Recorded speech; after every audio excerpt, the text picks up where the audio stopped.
Good evening. It is 6 p.m., and I'm now calling to order the City Council regular meeting for Wednesday, October 2nd, 2019. All council are present, and if you would, please stand and join me in the pledges.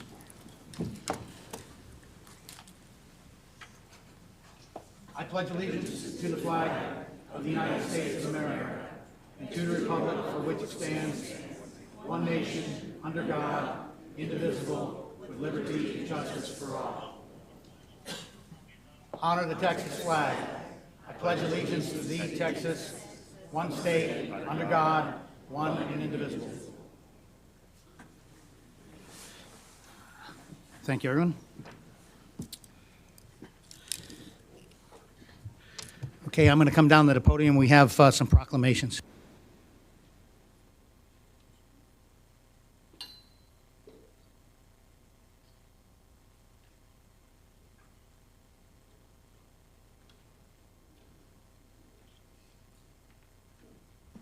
First one is Triumphant Lutheran Church. Pastor, anybody else you want to? Come on up.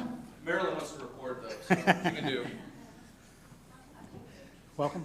Thank you. I'm going to read the proclamation. Okay, excellent.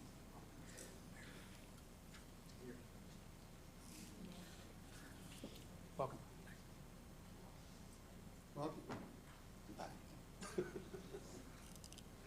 Okay, you have a proclamation I'd like to read to y'all.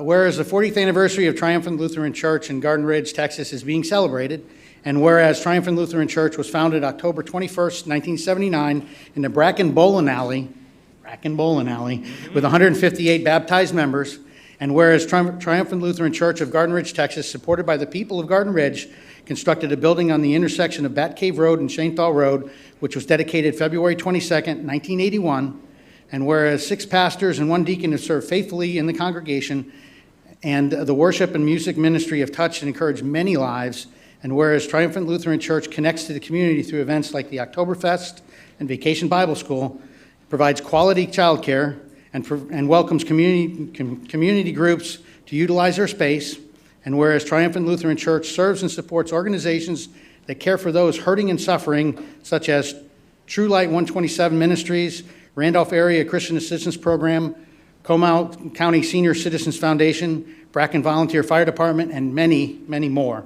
And whereas Triumphant Lutheran Church has experienced many changes and transformations over the past 40 years, and they continue to grow and serve. And now, therefore, be it resolved that I, Larry Thompson, Mayor of Garden Ridge, Texas, do hereby in honor of the 40th anniversary of Triumphant Lutheran Church and convey our best wishes in the special observance of this vacation. And I dated the 2nd day of October 2019. Thank you very much.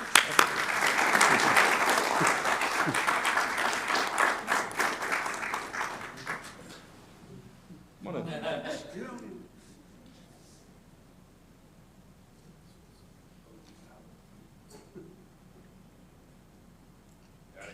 Excellent. Thank you very much. So, yeah, obviously a big piece of our community, part of our community, positive part of our community, and just we wanted to acknowledge the birthday and the history. And Pastor, if you have anything you'd like to say. Sure, yeah, it's been interesting thinking about this 40 years that we have celebrated as a congregation, and to think about how that has been connected to this community of Garden Ridge in so many deep and lasting ways. And so it is a privilege, it's a reminder to us, I think, too, that as we try to be faithful in the many ways that Jesus calls us to be, that in addition, part of that is living in a community. And so I look forward to, I give thanks for the 40 years that we have spent together as a congregation and community together, and I look forward to the 40 and beyond years past this as we continue to grow and transform and be led in all the ways that God calls and leads us. So thank you very much. Thank you.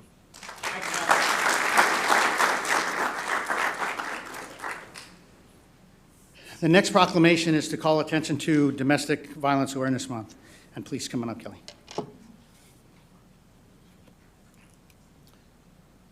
So welcome. Thank you for being here tonight.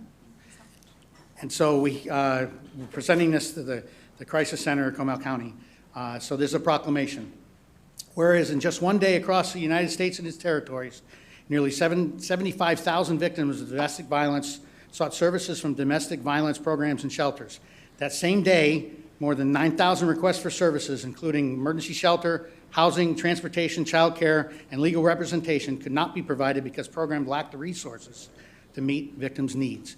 And whereas the impact of domestic violence is wide-ranging, directly affecting individuals and society as a whole, here in this community and throughout the United States, and of course the world, and whereas discrimination based on physical ability, nationality, or other factors help to perpetuate domestic violence and make finding safety even more difficult for victims, and whereas the need for a safe house continues to be rated as survivors' most urgent need, and whereas the City of Garden Ridge joins with others across the state of Texas and the nation in supporting victims of domestic violence, as well as local programs, state coalitions, national organizations, and other agencies nationwide who are committed to increasing public awareness of domestic violence and sending a clear message to abusers that domestic violence is not tolerated in the community.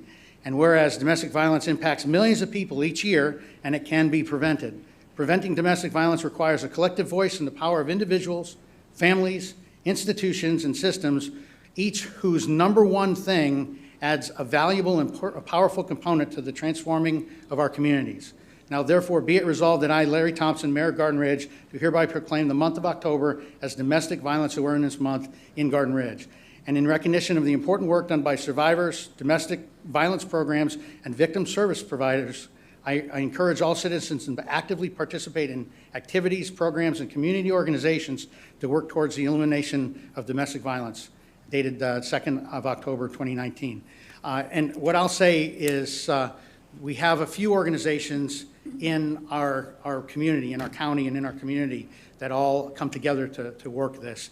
And so there's lots of opportunities. If you have some time to volunteer in shelters, to volunteer to collect things for the shelters, to help in ways, whether you're skilled or whether you're unskilled, and I'm actually on one of the boards, and I can tell you that we can always use volunteers as well.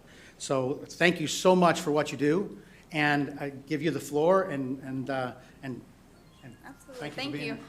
Thank you guys so much. Thank you to the mayor and to the city of Garden Ridge. We really appreciate everything you guys do. As a community, you come together with the churches, with the volunteers. We have a lot of people from Garden Ridge who come. They want to help, and that's what we like to see. So we really appreciate everything you guys do for us over at the Crisis Center, as well as other agencies that deal with the domestic violence problems in our community, and we want any way to prevent that. So when we come together and we collaborate and we come up with ideas to put in processes to help these victims find solutions, find ways out, and find services and resources, that's what we want to do. We want to get them to a safe place and help them heal from the things that they've gone through, the traumas that they are dealing with.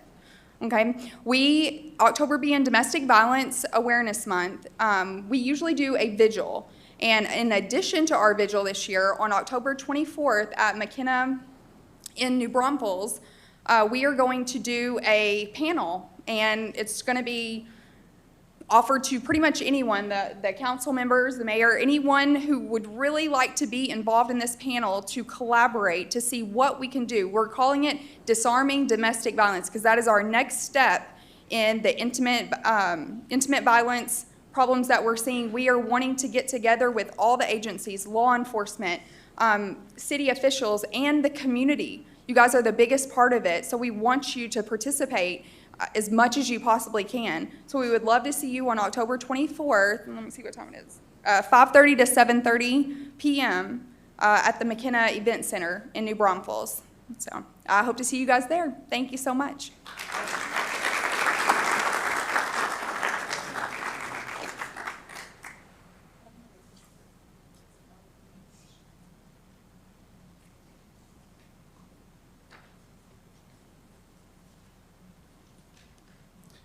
You ever thought you'd hear us say it's National Bat Week? Now, if you live around here, you know how extraordinary the bats are, how great they are for our community, and how blessed we are that we have the largest colony of Mexican free-tailed bats just down the street. So when this was brought to us, it was like, oh, of course, absolutely, we've got to call attention to this,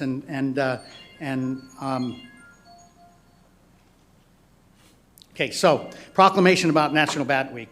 Whereas bats provide important ecological services that contribute substantially to the economy of the United States by protecting American forest and agriculture from crop-damaging insect pests and providing the fundamental benefit of pollination. And whereas recent bat population losses from white nose syndrome and other factors require attention to ensure stability of our food production systems and protect environmental and human health, and whereas it is critically important to continue federal, state, and local efforts, including developing new public-private partnerships and increasing citizen engagement to promote the health of bat populations, to increase the quality and quantity of bat roosting and foraging habitat, and to help restore bat populations to healthy levels. Now therefore be it resolved that I, Larry Thompson, Mayor of Garden Ridge, proclaim October 24th through the 31st National Bat Week. And I call upon all Garden Ridge citizens to join me in recognizing the significance and the importance of bat in the environment. And if you, like I said, if you live here, you know how fantastic it is to have the bat so close, to be able to sit outside and not be eaten by bugs. And they're just an amazing natural resource for us. And so sign this the second day of October 2019. And Denise, thank you so much for coming in. And please, you know a lot more about the bats than I do, so if you want to say a few words about them, we certainly would appreciate it. Sure. Thank you. And here you go. Thank you.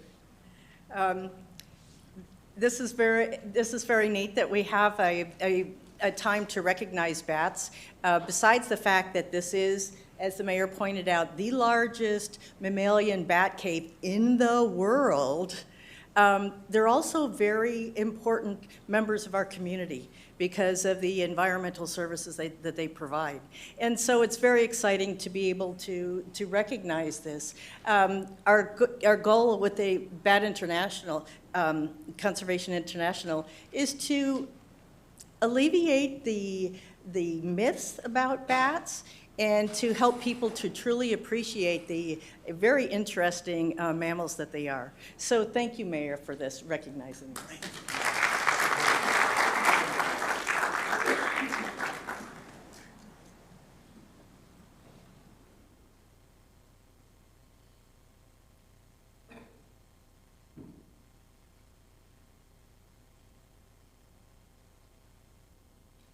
Okay, that concludes item number 4. Moving on, item number 5, city employee recognitions.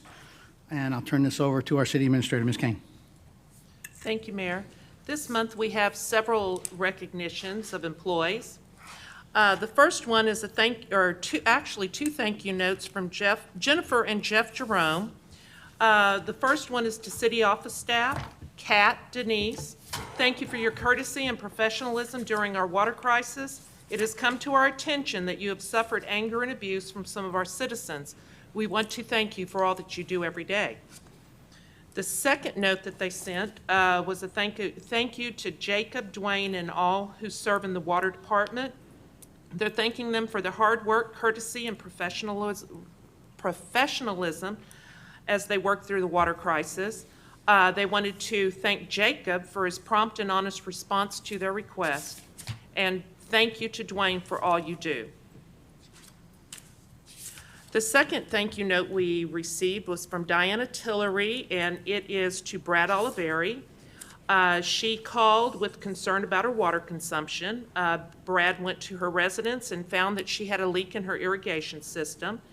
She says that he was helpful, courteous, and great customer service that we should know about.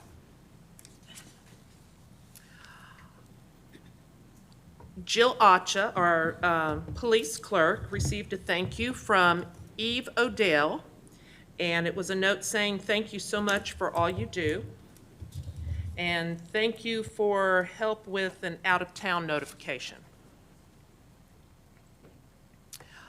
Then there was a thank you note from Jim Moreland to Officer McKay. He and his wife were out of town. Their Ring doorbell rang, and they found that there was somebody that they did not know at their front door or recognize. They were unable to contact their daughter, and so called dispatch. Officer McKay contacted the Morelands and went to their residence and checked on their daughter and confirmed that she was there and she was okay. The Morelands said, "Where else in America could a citizen get that kind of response from local law enforcement? Officer McKay should be commended for a professional attitude and personal approach." They asked that we convey their personal thanks and appreciation to Officer McKay, and that her actions were sincerely appreciated. We also received another note from Herb and Lona Langthorpe. It was addressed to Mayor Thompson and city staff. They were thanking for all the assistance that they had received from the Garden Ridge Water Department. Jacob, Denise, Shannon, Dwayne, and Chris had all been extremely helpful, and they were very grateful.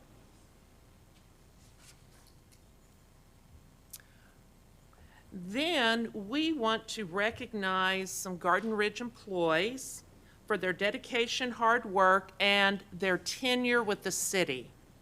The employees that you're going to see in this slideshow are, October's their anniversary month, and so we're going to be recognizing employees on the monthly as the anniversaries come about for employees. And so this month, go ahead, Kat.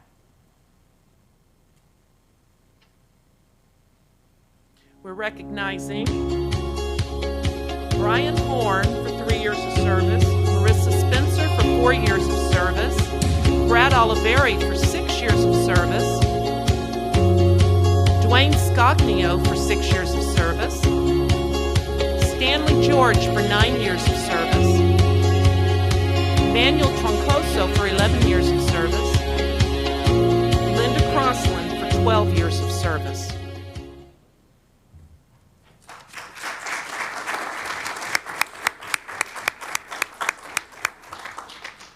That's all I had, Mayor. Well done. Thank you. Thank you so much. A small sample of all of the folks that serve our city and do such a wonderful job of it. And I appreciate that you all put that together so we can single them out and thank them. And obviously, a lot of them are here. We'll be passing it on as well. Thank you. Moving on, item number 6, citizen comment period. When you come up, remember your name and your address don't count towards the 3 minutes. And the first person on the list is Shannon Drickta.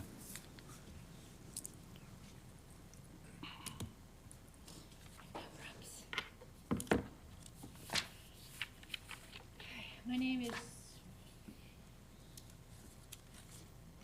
thank you.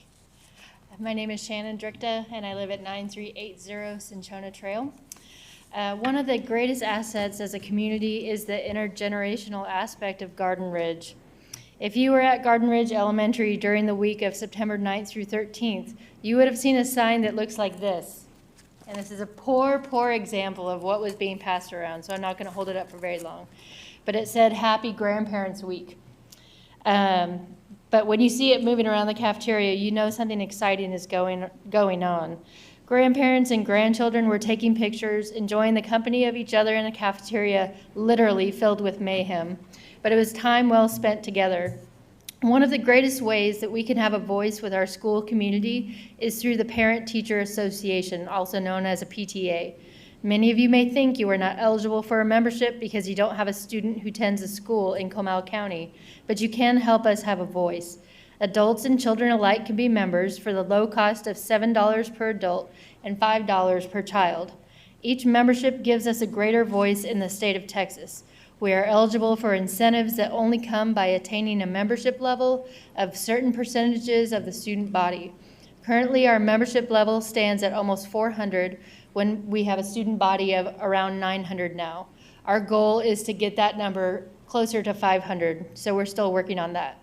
If you are interested as a parent, a grandparent, aunt, uncle, family member, or interested member of the community, please go to the website www.txpta.org and click Join PTA. Make sure you select our Garden Ridge and not the one in Flower Mound. You may be asking, what are your perks for spending $7 of your hard-earned money? There are some discounts, which you can look up on the PTA website.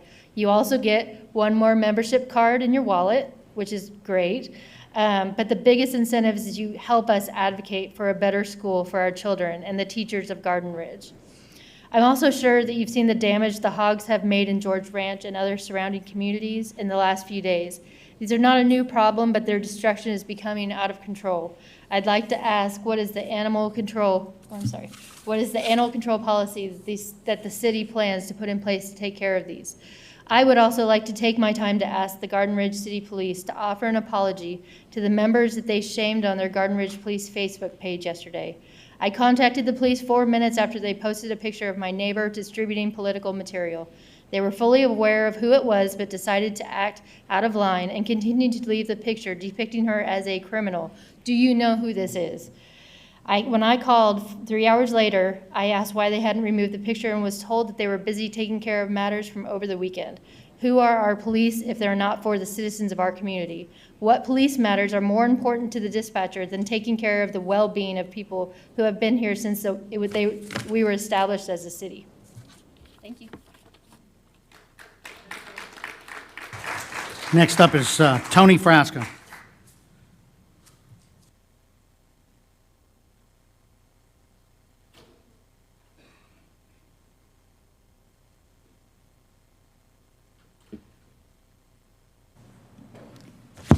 Thank you. I'm here tonight because I'm upset over a few things.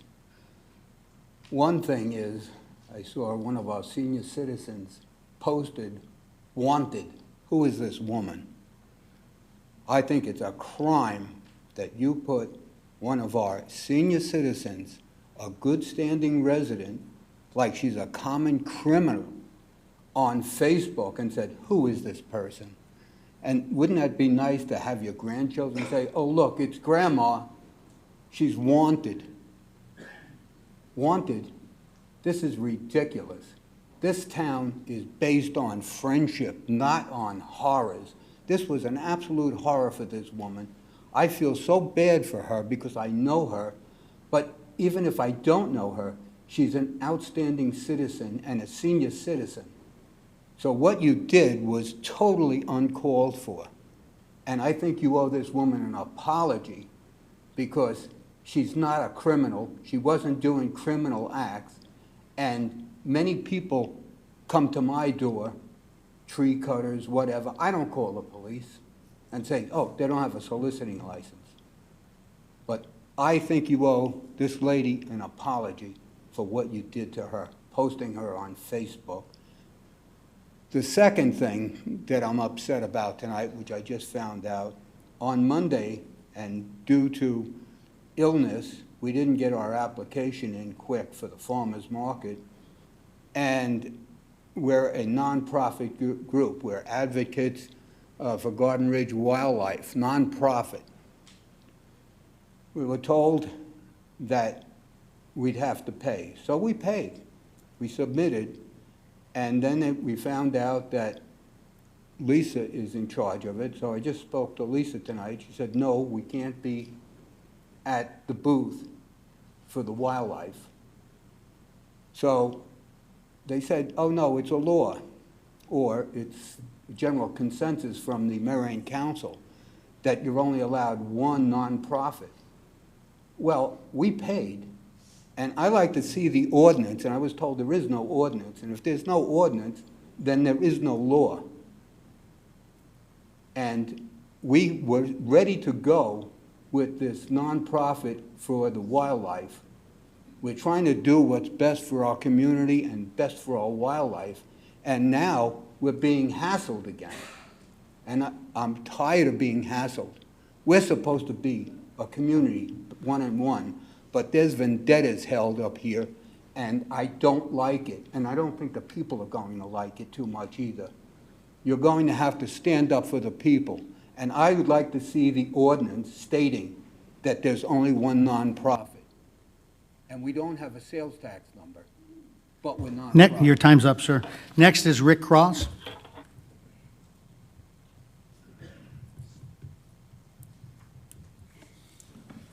Rick Cross, 20637 Wall Lane, Trophy Oaks. This is concerning deer management. My comments are based on the TP&W report comments that I saw on Nextdoor Garden Ridge, because I haven't seen the actual report yet. I didn't attend the last meeting. That said, my main takeaway from the TPW estimate was that our deer population is already declining. I also noted that they don't have a good population density recommendation for an environment like ours, and that our deer population is currently healthy. I think a good metric to base decisions on population reduction is the frequency of deer vehicle incidents. If people aren't having a lot of accidents with deer, I don't think we have too many deer. I'd like to see our Animal Services Department reach out to other cities in our area to compare our deer vehicle incident rate with theirs to see if we have a higher rate of incidents with deer. If our rate isn't appreciably higher, I certainly can't justify spending $35,000 to remove some deer, especially since our deer population is already declining. Think of the opportunity costs. On what else could we spend that money? Feral hog removal, landscaping out in front of City Hall here. I like the deer. I wish they wouldn't eat my plants, but I've learned to adapt. Visitors to my neighborhood like them too, but we do have to stop feeding the deer. If they don't think there's a McDonald's here, they'll go somewhere else on their own without us having to do the TTT or the TTP.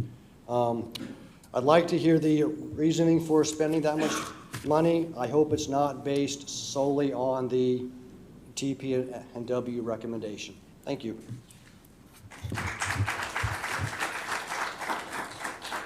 Next up is Lily Baruki.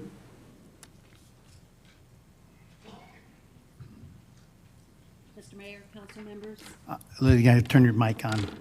Lily Baruch. No, your mic, turn your mic on. It's down below, there's a little, right on where the mic is. Did he turn it off? Thank you. Okay.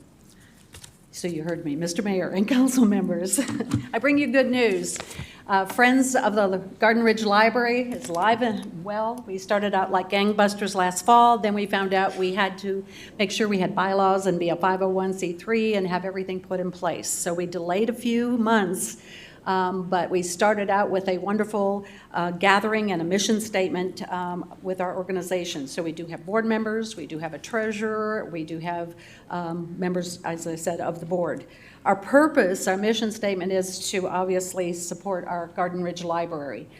We believe that there's a feeling out there that this is an old school kind of thing, and it's not, because libraries are very progressive today with all the various cultural and educational activities, particularly at our library. I think our librarian does a bang-up job, and we're really thrilled with what she has provided us, and we continue to supplement the library services through making money or finding folks that will match funds. Some of the things we did accomplish this past year was that besides going to National Night Out and passing out books, as we recently did last night, we held a silent auction and soiree. We were able to have a membership drive and match Audi North Park with $1,000 challenge, which was wonderful. We also showed up at 4th of July in the park to promote our library. In addition, I did meet with, obviously with a lawyer to accomplish just making sure we had everything in order and that we're ready to roll. So we are going to continue to help with trunk or treat, little things that we can do. We've gotten Costco to help us with Family Fun Night regarding food.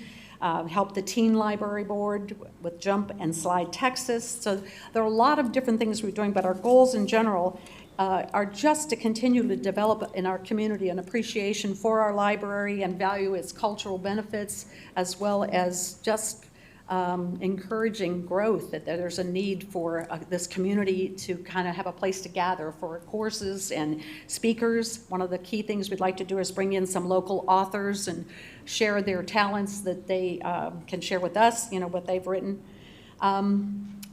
You may ask, Friends of the Library, you have a treasury? Yes, we do. We're up to $7,900. We always need volunteers, which I know every organization is looking for. We have a wonderful board, and I appreciate the support of our council and council members. And if you have any questions for me, I'm open to that. Thank you Thank you, very ma'am. much. Next up is Ken Kniper.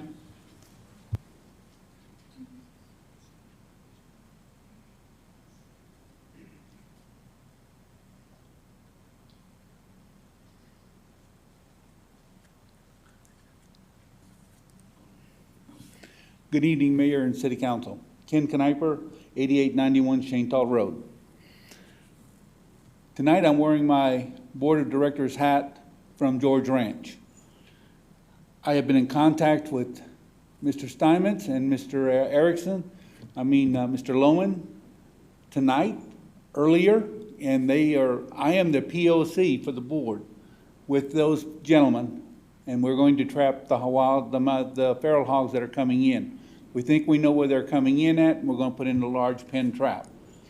The only thing is we're going to send out also a e-blast to our residents asking that all residents stay clear of this, because you don't want to have humans come close to when hogs are agitated. They are mean and they will do damage. So that's a warning we will send to our residents, and I will work closely with them, and they will keep me apprised if there are any problems. And I've asked the chief of police also if he could, the first couple of nights, to send a patrolman around just to check to make sure there's no other activity other than leaving it alone. There will be signs posted. I've already been assured of that. At the Wildlife Commission meeting on October the 21st, I'm having a master beekeeper come in and give classes. He's going to give us a talk on bees and beekeeping. He is the most knowledgeable person in Comal and Guadalupe County. I got this information from a resident in Garden Ridge who has bees. And I didn't know anybody kept bees in our city, but I appreciate the bees because they're good pollinators. Grandparents' Day. I'm not a grandparent of any child in Comal County or Comal ISD. But my little girl that lives next door, who's a first grader, invited my wife and I to have lunch with her. What we saw and appreciated, with as crowded as that cafeteria was, that we were appreciated, and we thanked her for it. And it was really great to be recognized. This is the third year in a row we've gone with those kids. And they're not even related. They're not related to us at all. They moved in about 9 years ago. So they're new to Garden Ridge. And I want to thank our police department. They do a lot of good things for us. I was gone for a week on vacation, and they checked my house on numerous occasions. How do I know this? Because I have a Ring doorbell, and it came up on the Ring. They are to be thanked. They look out for us. They do many things. They do classes on Saturdays, free to the public of Garden Ridge. But I've never seen anybody who complains about the PD ever come to these. They'd rather be on their keyboard, writing at home. I don't see them volunteering. I didn't see any of them at National Night Out last night. Why not? That's all I have to say. Thank you, sir. Time's up. Next up, we have Martha Stipp.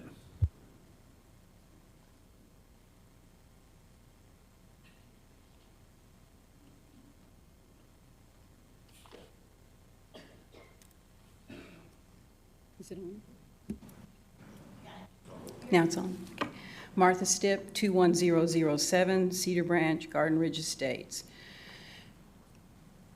I'm here tonight because, I did see the images of the two women on the Facebook page, and it was pretty shaming.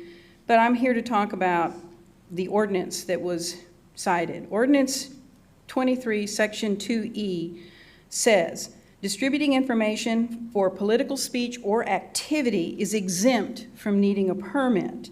Therefore, it appears that the police have misinterpreted the city ordinance.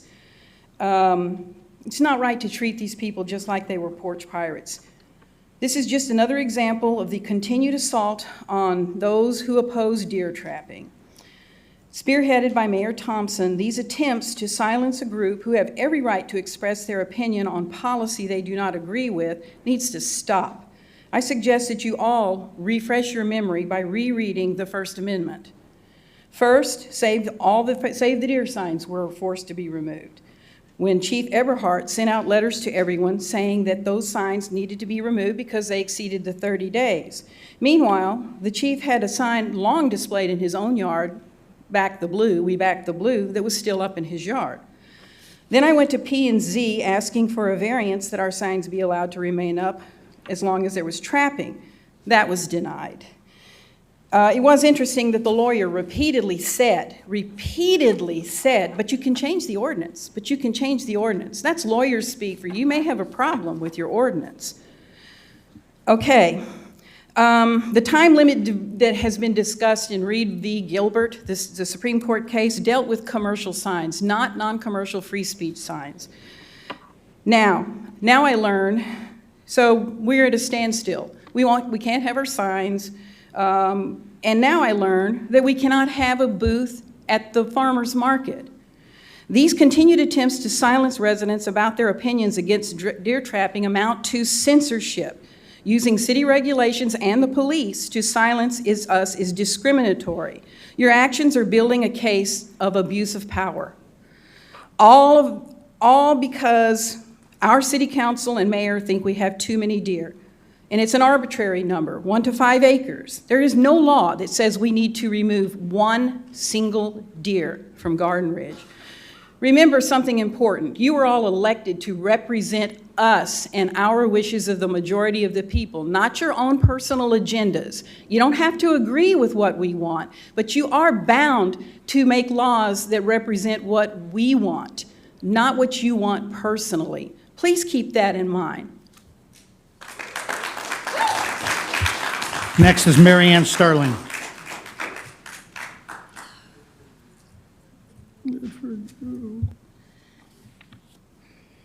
Mary Ann Sterling, 9006 Cinnabar Court.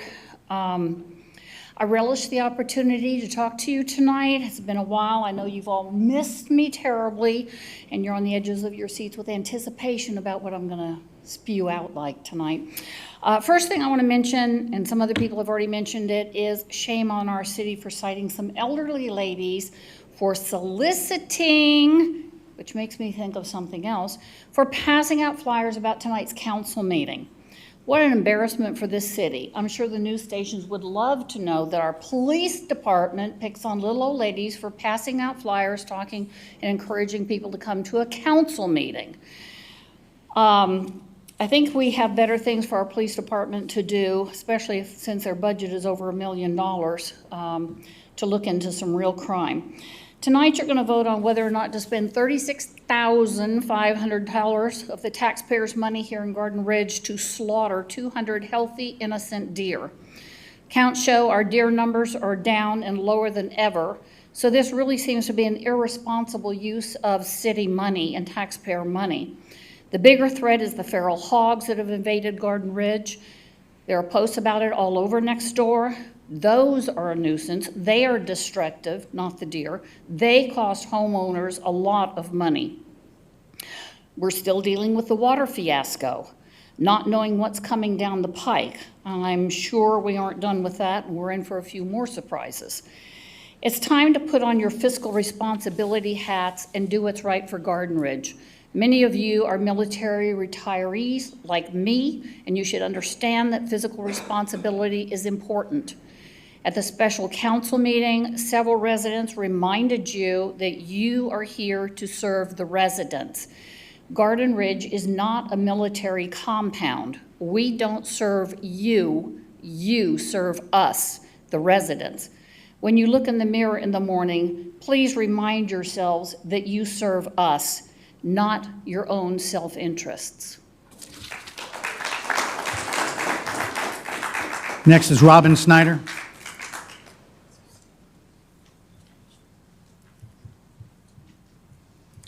My name is Robin Snyder. I live at 9445 Garden Ridge Drive. I'm concerned about the deer population at this time. I've watched it dwindle considerably over the years. and I don't think we have an overabundance of deer at this time. One of the reasons why my husband and I moved here was because of the deer and the wildlife that was in the area. And I think that $36,500 could be well spent somewhere else. Thank you. Next is Lisa Rickner.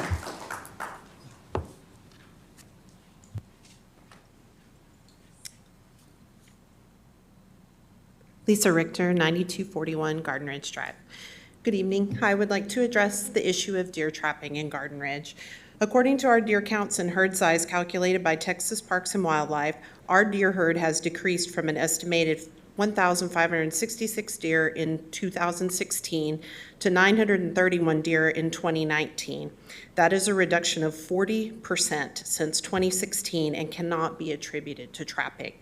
238 deer have been removed since 2016, and taking herd decline and herd potential into account, trapping does not explain the dramatic 40% decline. The more likely culprit for such a reduction in herd size is, to me, the unfortunate urbanization and destruction of habitat happening all around our city. In other words, the herd is reducing without our direct intervention and will continue to do so with further development. Continuation of the trapping program is unnecessary, inhumane, and fiscally irresponsible. Perhaps the funds for trapping deer would be reappropriated to a project that could benefit all residents. Most of us moved to Garden Ridge for the semi-rural suburban environment. Some of the changes around us are beyond our control, but we can control what goes on within our city limits. Garden Ridge was incorporated to protect our residents from urbanization and San Antonio's encroachment on our borders. Please remember the goal of our founders and maintain the way of life referenced in our city motto. Please discontinue the senseless trapping of our deer. Thank you. Next up is Mary Rathman.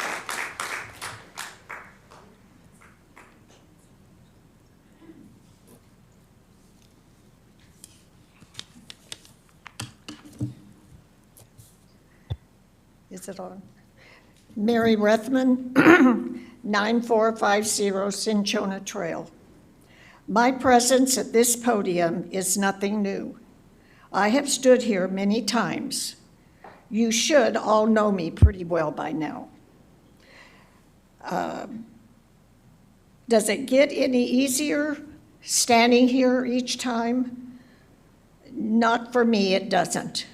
I just have to wonder how much each of you really listen to the residents that come up here and speak what they need out of the community.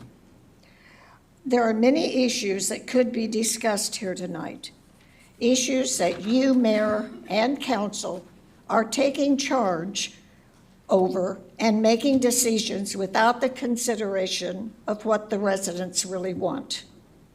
For one, the bulldozing down of the wildlife habitat at the park, which benefited the birds, yes, butterflies, and deer. The sewer line for commercial usage. Does that mean hotels, apartments? A newer concern is why so much water usage is showing on the meters and the outrageous hike in the water cost. This needs to be addressed more. You were elected to serve the people, not be against the people. What takes precedence tonight for me is the trapping and killing of the deer. Yes, I am very passionate about the deer, as is a large percent of other residents of Garden Ridge as well. The deer count this year showed a big reduction of the herds. It's easy to see on a day-by-day observation that there is a natural decline in our deer population.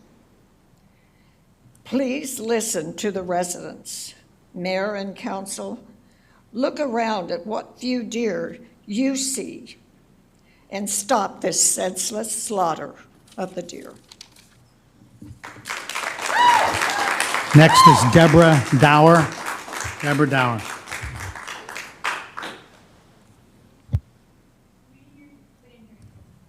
Deborah Dower.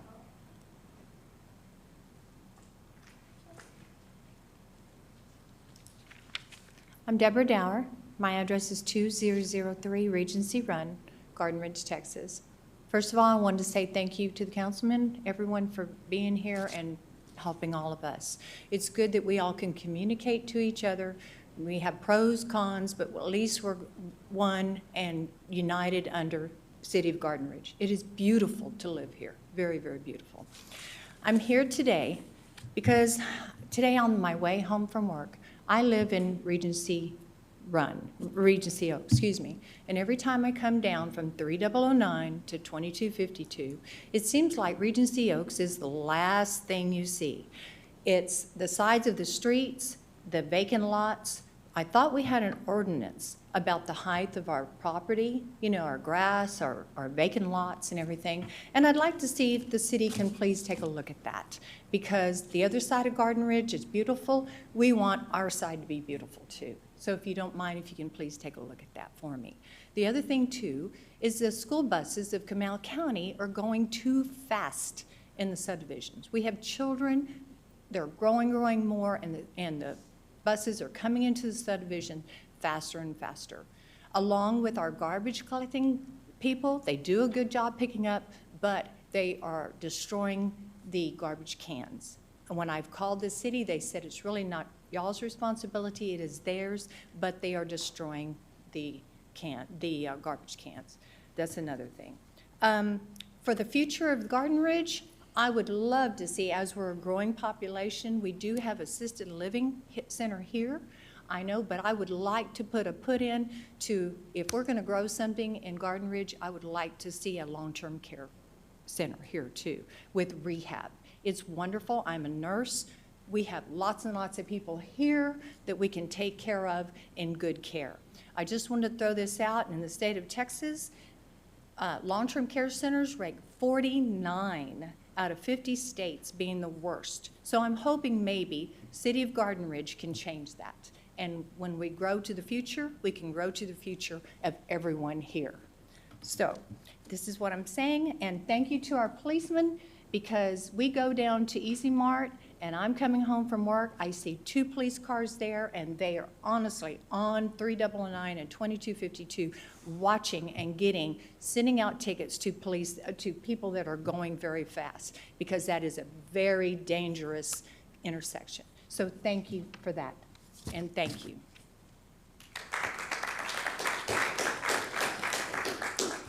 Thank you. And last up, we have Michael Militana.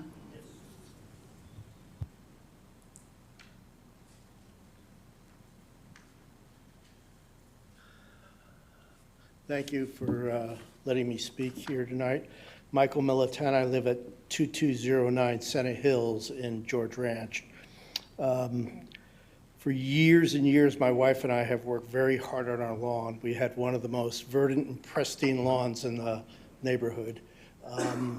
Worked hard just as well as our neighbors have on theirs. Woke up Sunday to see it like a piece of trash. And it just tore at my heartstrings. I mean, all my hard work, spent probably $20,000, $30,000, $40,000 on my lawn, including my irrigation system, for it to be just trashed. I've been living here for 11 years, and I've always heard that one of the pet peeves of the city council is always the deer, the deer, the deer. But the deer do not trash things like this, okay? I mean, yeah, they're here. I even walk in front of them. I happen to love the deer. I like the deer. Deer don't do damage. They might eat a few plants, so what? My lawn, I invite any one of you members to come by my house and look at my lawn. It looks like a piece of crap. Sorry for the explicitive, but it does. It is what it is.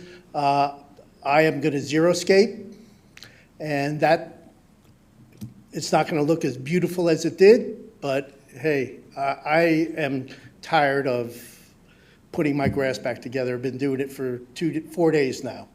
And every day I wake up, I've even been up at 4 in the morning trying to find these suspects, and they are not around. They are smart. I've looked them up on the internet, and these feral hogs are a lot smarter than we think they are.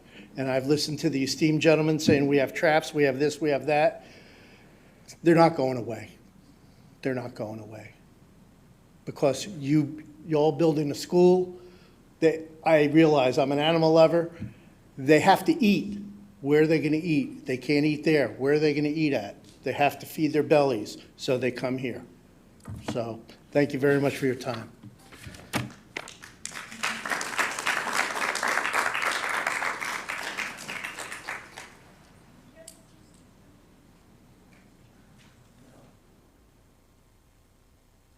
That concludes item number 6. Moving on to item number 7, consent agenda. Council, before we go into the consent agenda, I want to explain something. In the interest of addressing something that's going to happen later on in the agenda about the length of council meetings, what we're going to do is some of the things that are decisions that don't involve really any discussion and don't really involve any controversy, what we will do is endeavor to put more of those things in the consent agenda. You'll get them weeks ahead of time with the opportunity to ask staff if you have any questions, or if it's a document that you see that needs to be some editing or whatever to that effect. By all means, all you have to do is let staff know. Obviously, you won't talk to each other, you won't be doing any collaborating, won't be violating TOMA, but it'll be the opportunity to put a few more things in the consent agenda. It'll still be public.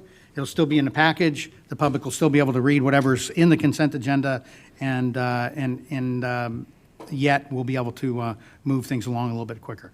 So that, for example, one of the things, the last thing, item D, which it's in a consent agenda, so I won't talk about, but that's an example of something that you received notice about it, you received a memo about it, and so we felt that would be a good way to just move forward. Same thing actually with item C as well. So that said, I'm going to now open up item number 7, the consent agenda, see if anybody wants anything pulled from the consent agenda. No, sir. Okay, so if I could get a motion to approve the consent agenda. Move to approve consent agenda. Second. I have a motion from place 2 and a second from place 1. Any further discussion on the consent agenda? All in favor of approving the consent agenda, say aye. Aye. Any opposed? It's unanimous. Thank you. We're moving on to item number 8, staff reports. First up is City Administrator Monthly Activity Report. Ms. Kane. The only thing that I wanted to add to my report is to announce that the city is going to be implementing electronic utility billing in the very near future. We have sent out a form in the water bill, an electric form for people to sign up for the utility e-bills to be sent to them electronically. They do have a choice to still receive a printed utility bill. But everyone, please look in your water bill, look at the sign-up form, and there are some sign-up forms also available over on the table on the side. We'd like to get this going as quickly as we can to make it more efficient for the residents as well as city operations. Council, have any questions for City Administrator on her monthly activity report? Left side, right side. Moving on to item number 8B, Police Department. Chief. Yes, sir. And addressing some of the issues that had come up, everything's in the report with the exception of I'd like to expand upon the traffic issues. We have had the officers paying a little bit more attention on Shanethal, Back Cave, Benz Isle, those areas for both speeding school buses and truck traffic. We monitored for 2 weeks. The highest speed we saw was 36 in that zone of 30 for speeding, so we don't have a big speeding issue over there on Shanethal.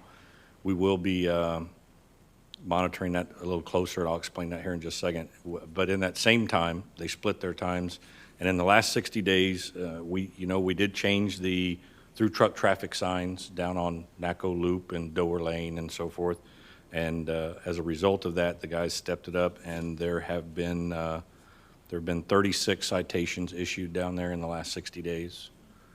for those trucks. We've lost 3 stop signs for some reason in the last month that they've run over those stop signs there at the corner. So that's why we're trying to get a better handle on those trucks coming in and out of that industrial park down there. Talking about speed, the GRCPAA has purchased a second traffic speed sign and donated to the city. So the first location that will be posted up in is on Shanethal Road. It'll be posted in a position where we'll be able to monitor both directions, and then we can start moving that one around as well. The first one that's in place will be moved, hopefully by the end of this week, to the other side of 3009, so we can catch the other traffic from the other direction and see if we can get some more voluntary compliance going that direction as well. Other than that, we had a good turnout last night at National Night Out. We're estimating about 250 folks.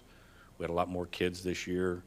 We did 25 ID kits with the children and passed out another 12 or so, and made some new contacts with some local nonprofits that are coming into the area that are here to help connections with Comal County. We're going to be talking about drug take-back programs and so forth in the future. So that's all I've got to add, unless there's any questions.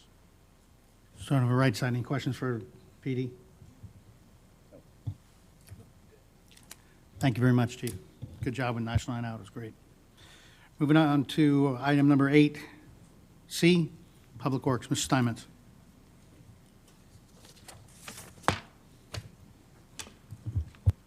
Good evening. Recently in George Ranch, there has been several yards damaged due to wild hogs. We've determined they've been entering at the north end of Cena Hills. Animal Services has set up 2 box traps where the wild hog activity has been reported to help limit any more yard damage. Currently, Animal Services is setting up a corral type trap at the north end of Cena Hills, back in the open drainage, so that they can be trapped before they kind of enter the subdivision, to head them off before they actually get down the streets and whatnot. The trap should be in service tomorrow. We have also today purchased 2 more box type traps, so if we need to set any more out in the area, we'll have some more available to us. That's all I have. Thanks, sir. Starting on the left side, questions, comments for Public Works? No, thank you. Do we have an estimate as to how many hogs we're talking here? Eric seems to think he saw about 4 in that area. Okay. He basically did a rough setup of the trap, but didn't stake it in. So he did have to put out a little bit of corn, and it did draw a couple in there, but you have to keep them, you have to draw them in there before you can actually set the Right. spring. Yeah, I've seen a couple videos that have been in various online places, and it looks like it could be more than that, Yes. potentially. So, interesting problem to have to deal with. Sure. Ma'am. Have you heard anything about hogs over in Trophy Oaks? Yes, we did catch some in Trophy Oaks. We have a corral type trap set out there in the far back corner by the power lines. It was actually on that map, if you call that map back up. Yes, up there Okay, on got that it. white one right there. We did catch 4 and had to put them down, take them to the Hunters for the Hungry to process them. Okay. And how long will the trapping continue? I mean, I'm with Todd. I saw some things online, and there were a video that had at least a dozen. The trap out there that's over there in Trophy Oaks has been out there for several years. It's out in the middle of nowhere, so it doesn't get bothered, so that one will probably stay up for a long time. The box traps will be put up as needed or as requested. Okay. The one that we're getting ready to put up in the back of Cena Hills will probably be there for a while until we see some activity stop. And if a citizen needs help, do they call Public Works directly and let them know? Either Animal Services, City Hall, and Okay. He'll get back to us. Okay, thank you. Sure. Thank you, Mrs. Steinmetz. Next up is Water Department.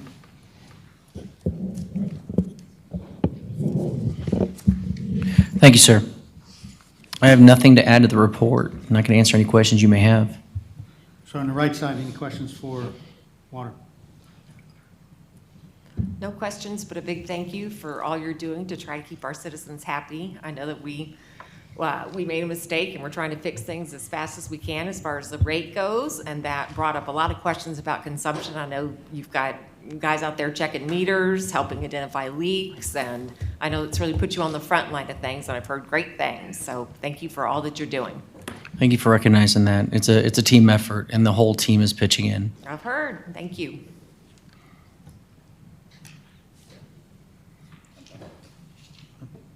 Yeah.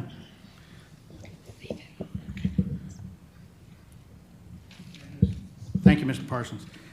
Next up is library. Good evening. I only have one thing to add to my report. And just to let people know, we're going to be having a trunk or treat on Halloween from 6 to 7:30, maybe 8. We'll have cars out here in the city library parking lot. The trunks will be decorated. We hope the owners will likewise be in costumes.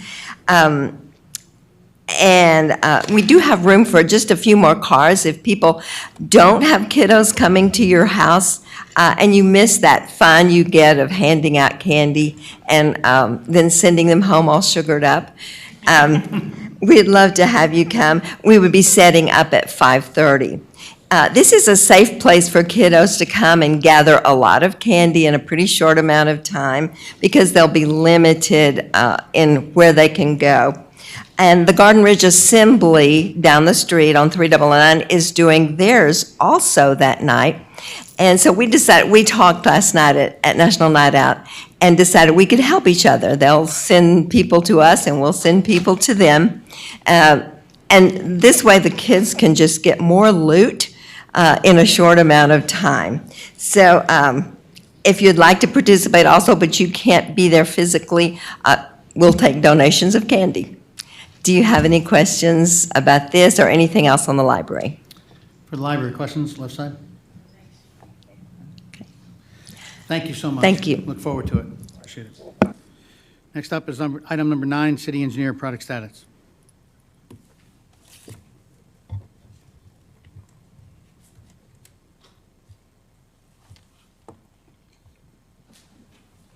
Good evening, Council. I'm Patrick Lackey, representing Garden Ridge for many years. I'm going to be filling Dan Mummer's shoes. It's family, Tri-Hydro. He's going to be relocating to Wyoming here in a few months and beginning a transition. And so I'm going to be stepping in with the rest of Tri-Hydro staff and working on projects and be covering and look forward to continue to work for the city in that regard. You have our report in front of us. Been a busy month as usual. 2252, we had a meeting with TxDOT on the 26th, met with their design engineers. Work is still continuing, but they're pretty far behind schedule. We have water lines along 2252, as you're aware, and with their proposed construction, some of those lines that are in private easements outside the current right-of-way are going to be in part of the roadway. So TxDOT's going to be responsible for relocating those utilities, but they're very preliminary in their early design here, and Jacob was with us and looking at that design, and we'll be coordinating with them over the upcoming months. I think they've moved. The next meeting will be in January, early next year. So we'll be continuing to follow that and update you as things progress. Planning work continues on the wastewater improvements along 2252, and we're working on a railroad permit at this time. The Woods of Garden Ridge and Benzile Lane, the construction work's complete. Revegetation has occurred, and we're waiting for sufficient revegetation to be able to close out those contracts and move forward. Transportation master plan has been delivered to city staff, and we're in the process of reviewing that and we'll be updating council in the future. Plaza Oaks water line continues. The bore across 2252 was complete over the weekend. We've had one meeting with their representatives, and continuing to, they've got construction issues that still need to be addressed, and working through various issues with them. So we'll continue working on that. Blackwell Office Park, office building. We received follow-up comments that came from a letter we had issued, basically for an incomplete submittal. They've followed up with comments. We're in the process of reviewing that, and we'll continue to work with city staff to get comments addressed and move that project forward. So happy to answer any other questions or any items for the council. Thanks, sir. Starting right side. Questions for our engineer?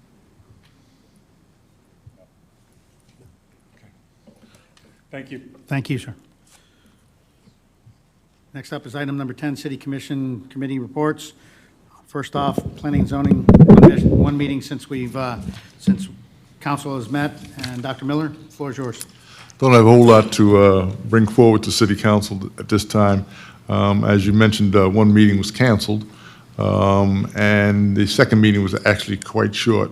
We've kind of been marching in place, if you will, waiting for some guidance from Freeze and Nichols in regard to the legislative changes that came down just when we were getting ready to cross the finish line with our rewrite. We did have some contact of the Strategic Committee. They in turn are also marching in place, waiting to see where we're going to go with things. The only other thing that came about was myself was appointed for chair for another year, and the vice chair, Linda Valdez, was also, Linda Diaz was, Karen Diaz, Karen Diaz was appointed for another year. That's about it for planning and zoning. Thanks, sir. Questions starting on the left side for P&Z. No, thank you.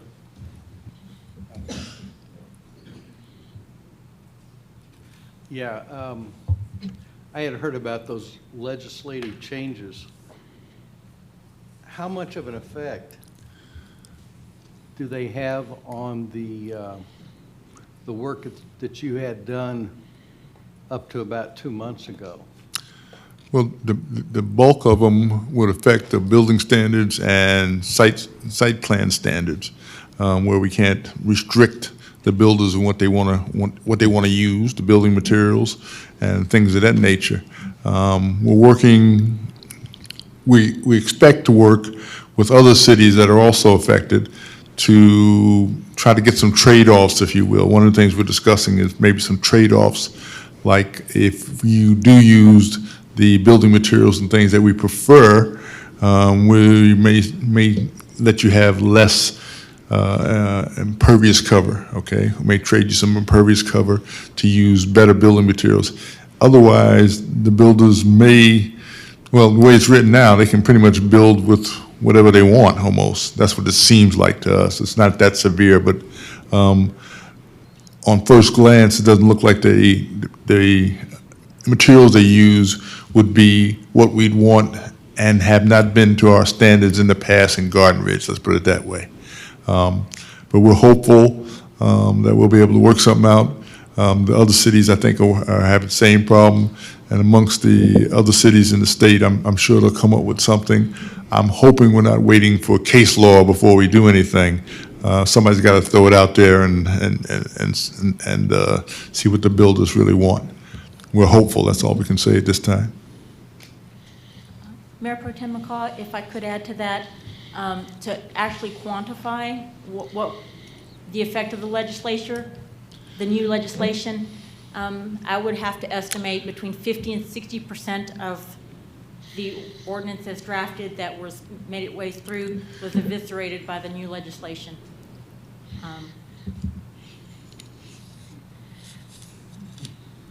Job security.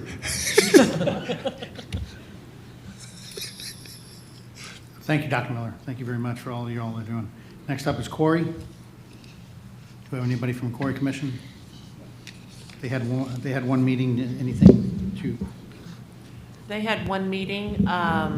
They elected a new chair and vice chair, and of course, they reviewed the blast results that had occurred over the prior month. and for the record, the chair is now Mr. John L. Holly, and the vice is Mr. Jerry Barucki. All right,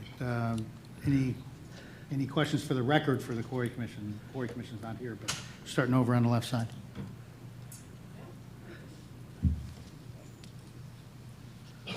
Anybody over there? Okay.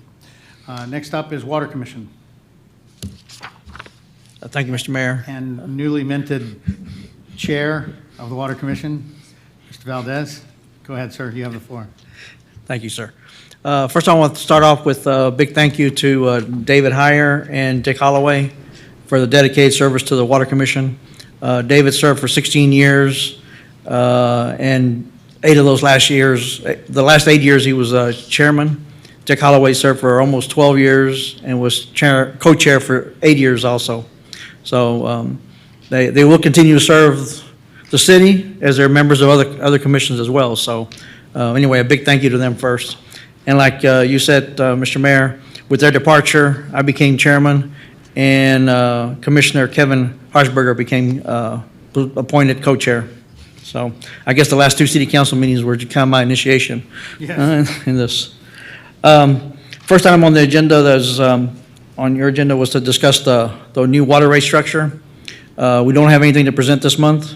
We felt we needed more time to go through it.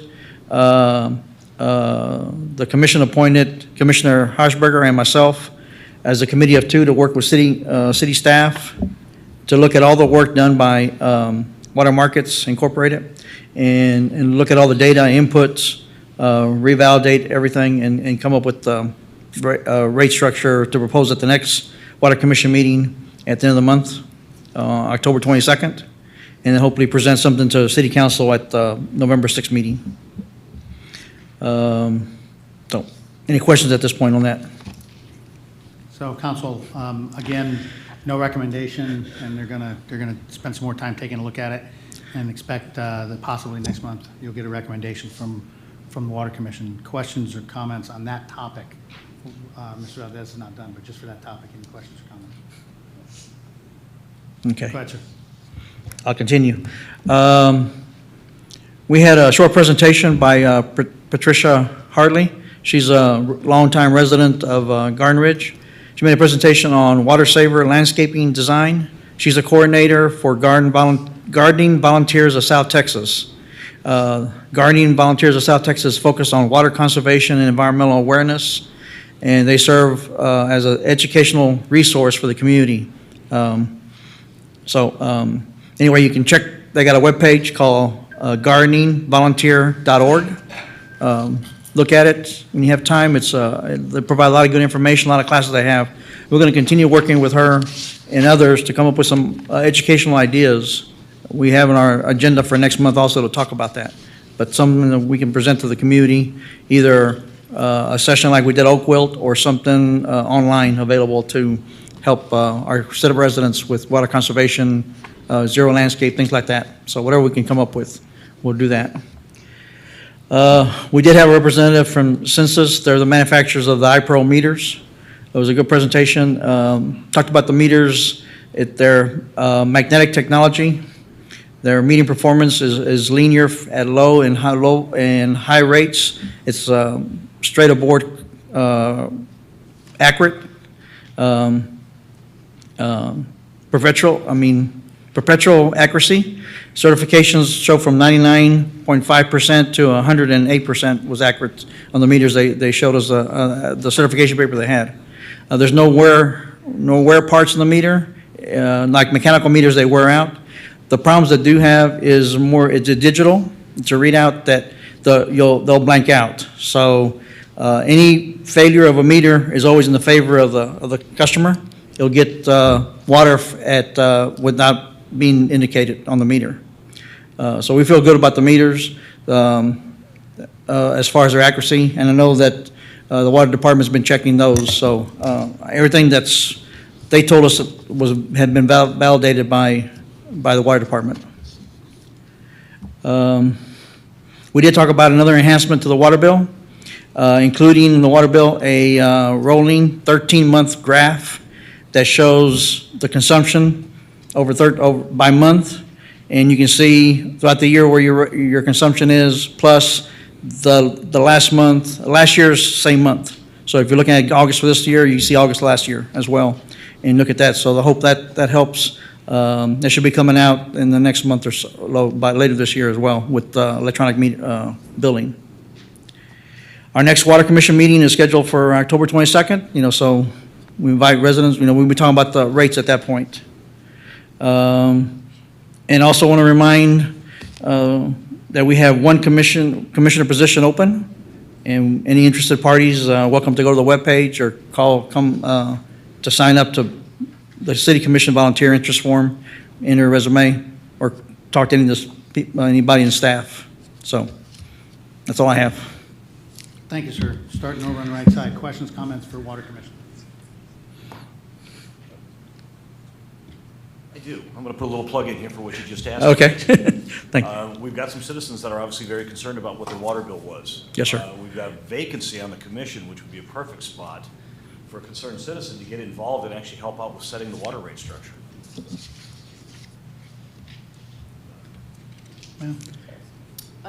First of all, thank you for taking another responsibility, volunteer job. I hope you don't leave the room again and get paid something else. But secondarily, how do you propose, or how will they track that? Because I'm under the impression from a well-known source that a device or the software that would require, or that would allow us, to go back and give us readings is cost prohibitive. So this is obviously going to be done manually at this point, to go back and track for 13 months? Well, this is based on the billing, so it's the billing company keeps track of what you consumed last month and every month.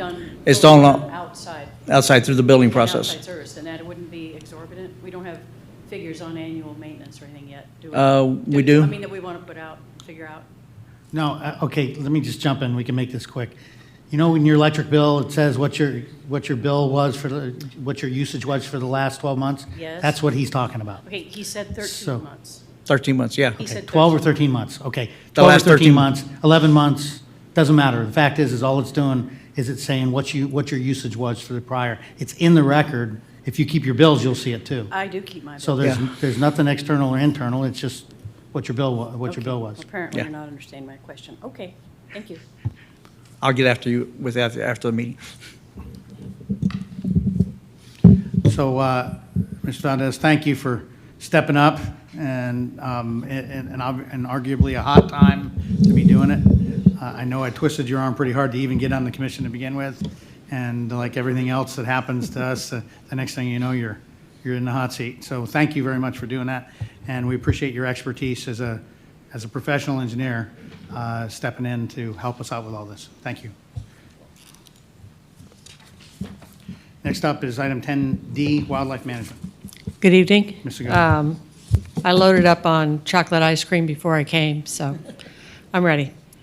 But the first thing on the agenda was to cover the population summary and counts. We did use a different system this year. It was, we used a mobile system. We used the same map.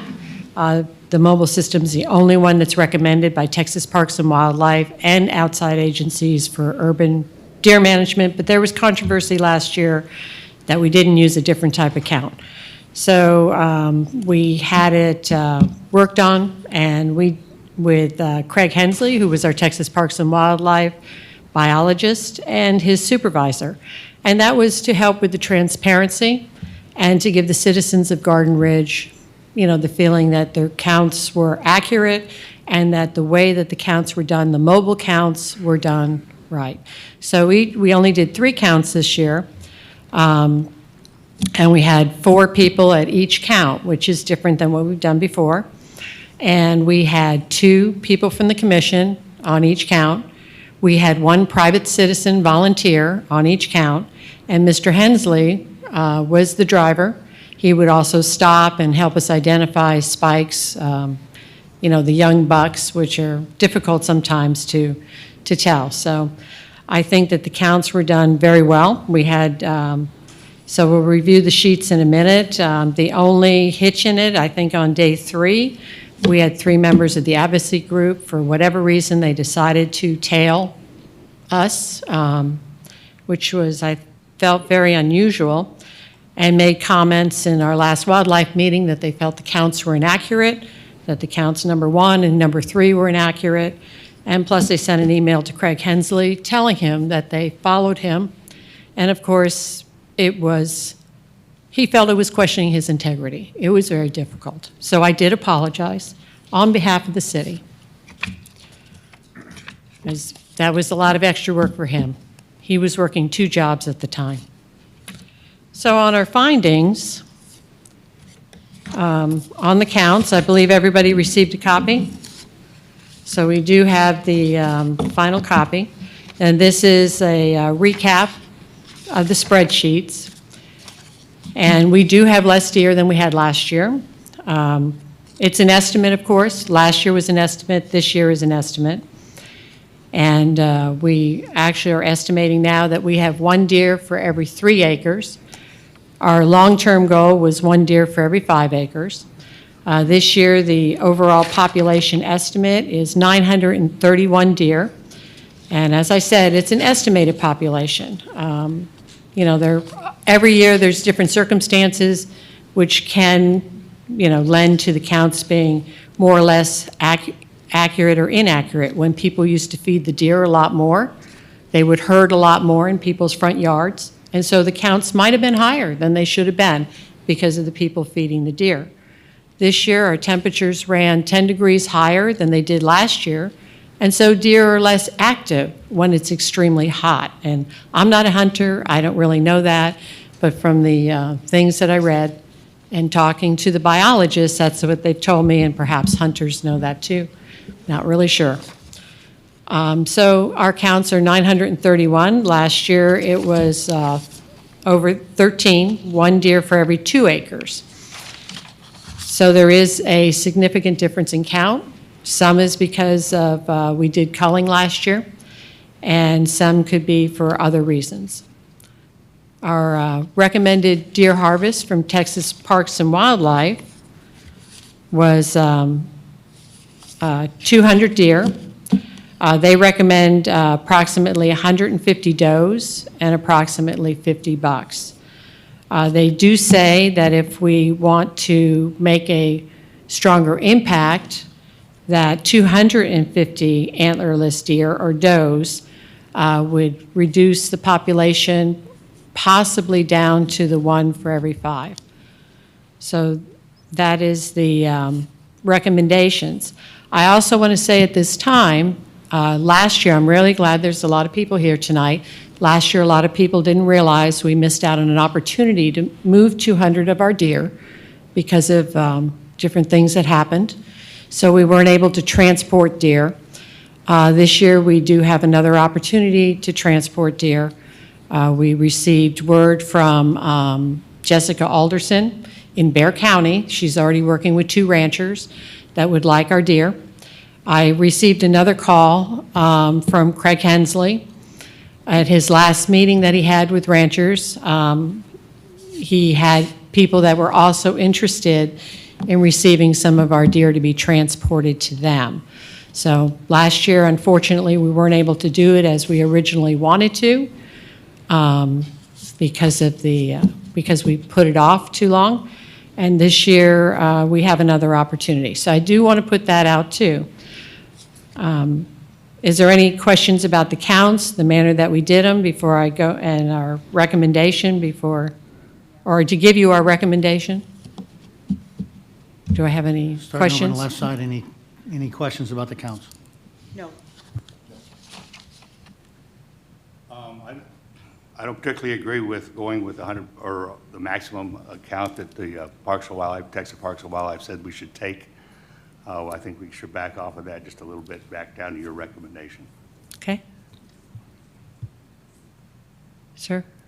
Any questions be, I didn't know I gave our motion, but No, you have. our recommendation You have is. not. It was, I was Okay. specific. It was- But our, Anybody you have know, any questions I about would the count? certainly throw out our Yeah, recommendation. I'll wait, because. Yeah. But we did. Let me ask that. Yes. What was the Texas Parks and Wildlife, what I read in here was that you should consider 250 antlerless in order to decrease it. That's what they wrote here. Yes. But to make a significant decrease, consider 250 antlerless plus Yes. the 51, which is 300. Yes. And y'all came down to 200. Yes. Which was a place, what they said, to start Right. at 200. Right, we felt that the lower number, we're not sure how many we'll be able to transport. I haven't gotten any numbers. I know that we have, you know, how many deer people want from us. So, and then we also looked at budgetary considerations. We did look at, the counts were lower this year, so we did go with the lower recommendation of 200. Our motion was for 200, with, of course, preference for the transporting of deer. I know that maybe a lot of people weren't at our meeting and heard that we were planning on transporting our deer, but, or listened to that, but that is our intention. Any other questions about the count? So turn it back to you for, Ms. Segovia, for your recommendations. Okay, so our motion was to cull the herd by 200 deer this year and trying to stay with mainly spikes, leaving the bucks. We didn't see as many bucks this year. I don't know that they were all in for the counts yet. It's kind of hot. We actually counted on the average of 9 bucks every time instead of 15, which was the average last year. So that was kind of surprising. But we looked, our motion was for 200 deer this year, and of course, preference given to the transport. So to try to work that out with the 2 wildlife biologists. Okay. Any questions on, for the recommendation before we have a motion to move forward? Starting over on the right side. Yeah, I thought a lot about this. I was encouraged by the lower count. Of course, it may have been a more accurate count, but I was kind of disappointed that he went up as high as 300 in order to decrease it. My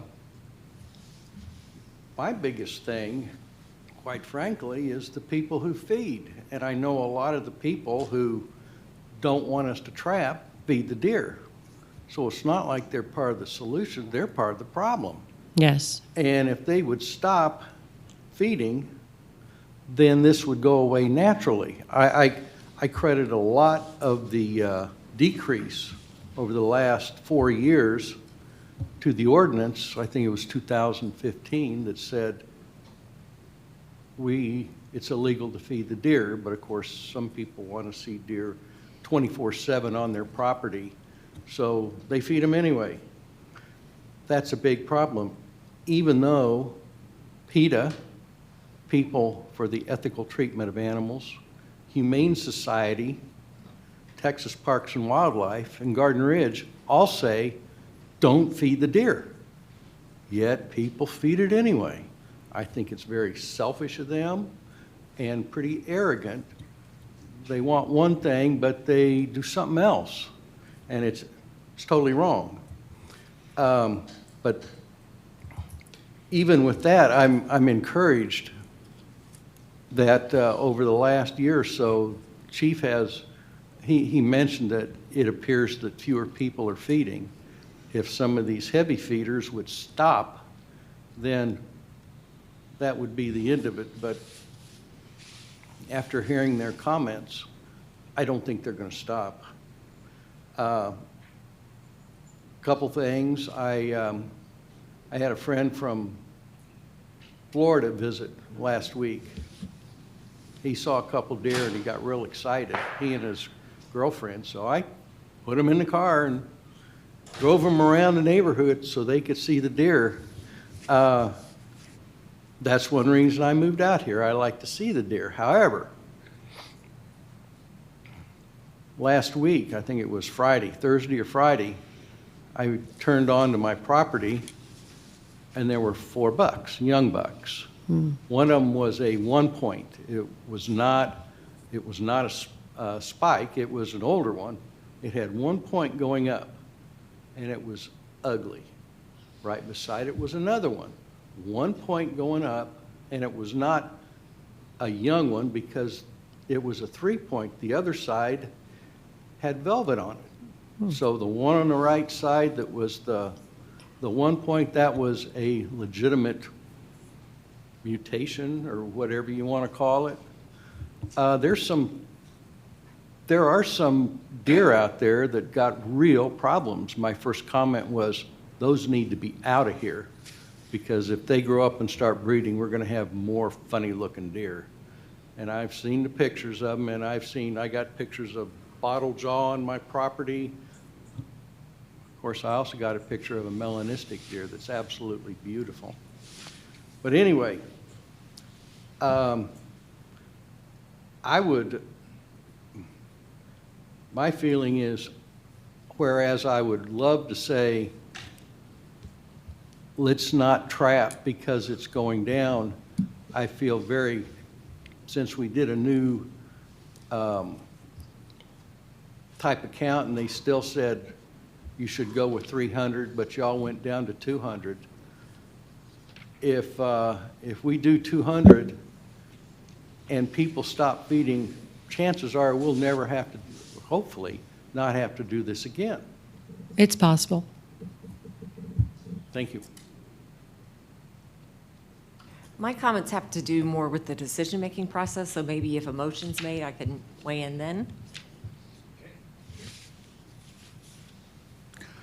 First, I would like to think that the lower deer population we see right now is because of lack of feeding and what we have accomplished last year and a little bit the year before.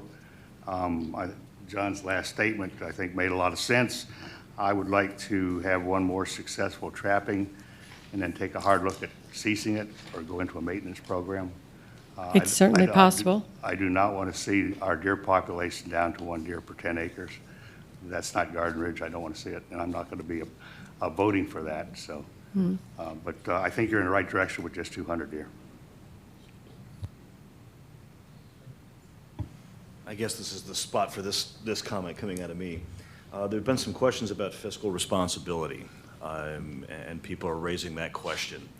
So I did a little bit of research over the last week. National Transportation and Highway Safety Administration, the average car deer wreck costs $3,500.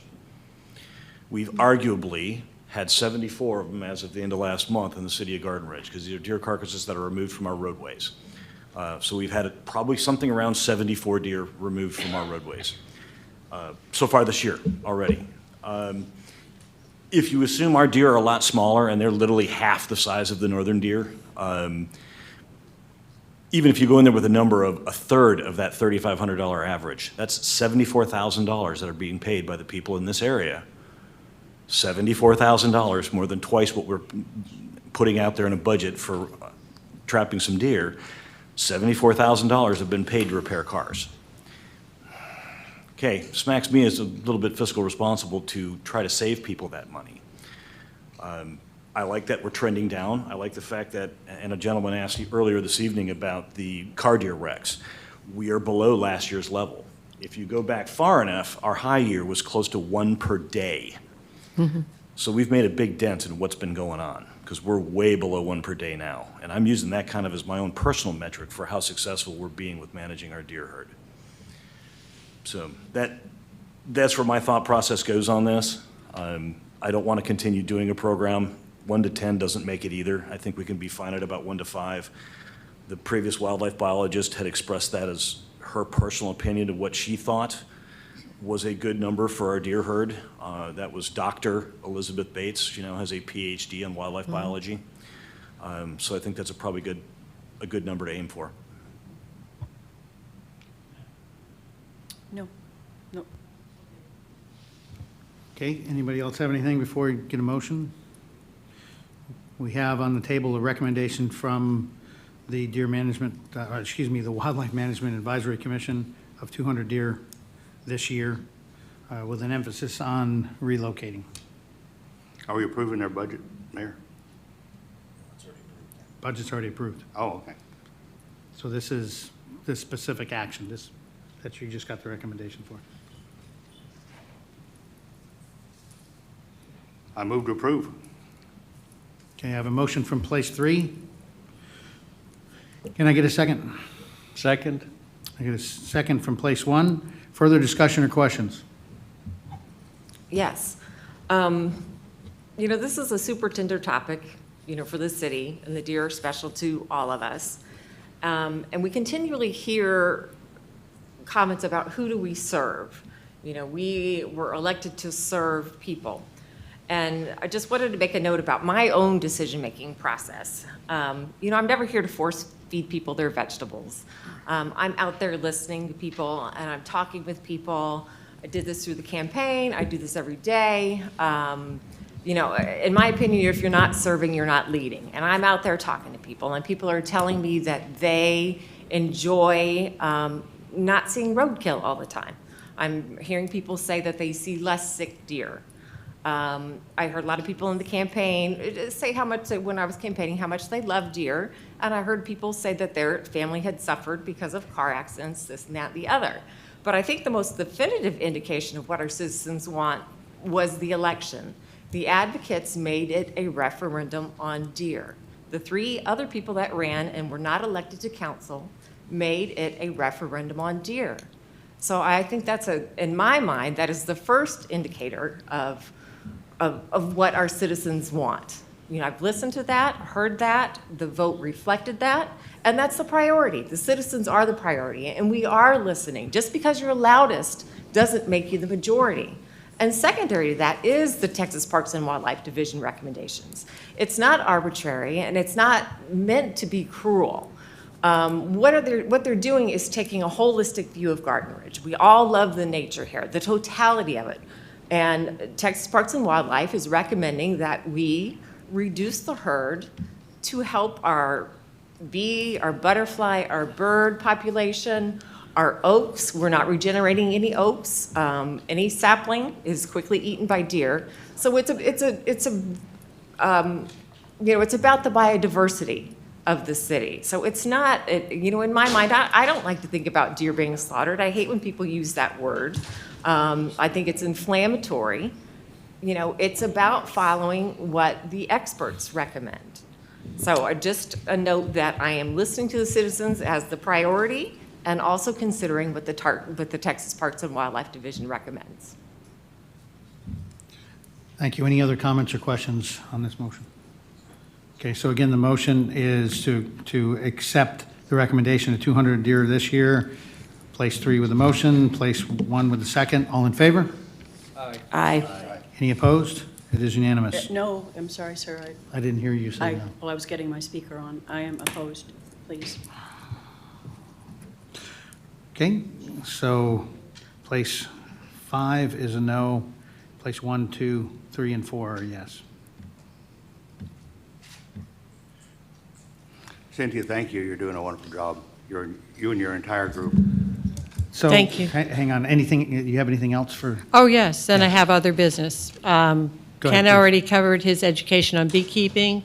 Last meeting, the language of bats was fabulous. A survey of 11 or 12 species, I'm sorry, I got mixed up how many we had, of bats in Garden Ridge by our own wildlife biologist and environmental scientist, Jeremiah McKinney, was absolutely fantastic. I have to say it was a little disturbing, though, that we did receive a negative comment about our bat presentation from a specific organization even before it was given. So, it just makes it a little difficult sometimes to understand because I would think we could have more of a partnership when we're doing educational things. It was a great presentation.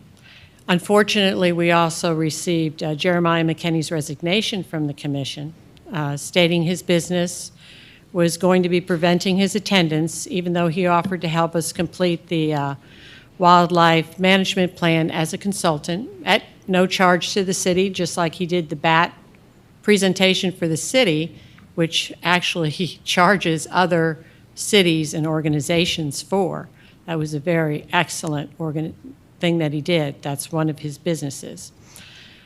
He said the only downside of serving were sometimes some of the negative comments that were made about the work that we do. But in general, he was just an excellent person. Never heard him say a negative word about anybody in the city or, anything. It's a real loss to our city. I did ask him to think about it for a month, but, so, that's. And for the record, it was after your meeting, so this is not a recommendation to council at this time to accept that. Right. It has to go to their commission Right. at their next meeting. And then I am hoping that we can collect resumes after we do accept his resignation officially. Maybe we could even interview next meeting if that's something we're allowed to do, I would think. But then also our butterfly meadow that the Wildlife Commission has underwritten, I guess. It has been prepared and seeded. And I really want to thank Manny for doing some of the best prep work. I could not believe how much time that he saved. So it is seeded with the initial seeding, and really looking forward, I'm hoping, for a successful year. Also, Craig Hensley, unfortunately, he did so much for our city, went the extra effort. He has transitioned into a new position. So we don't have a wildlife biologist now to consult with, although I'm sure Jessica and some of the others will fill in or help us. I don't know who our contact person is yet. And we're going to miss him. We owe him a debt of gratitude. I really think he went above and beyond. When he did the counts, that was on his own time. He was already transitioned into his new job. So, a lot of these state people, because of their love of wildlife, people, and service, they really go the extra effort. I think he deserves kudos from our city for what he did. I didn't know if you wanted to do the little show, but Is that all? Is that? that is all from our Okay. commission. There was a lot this month, so Sure was. sorry about the long.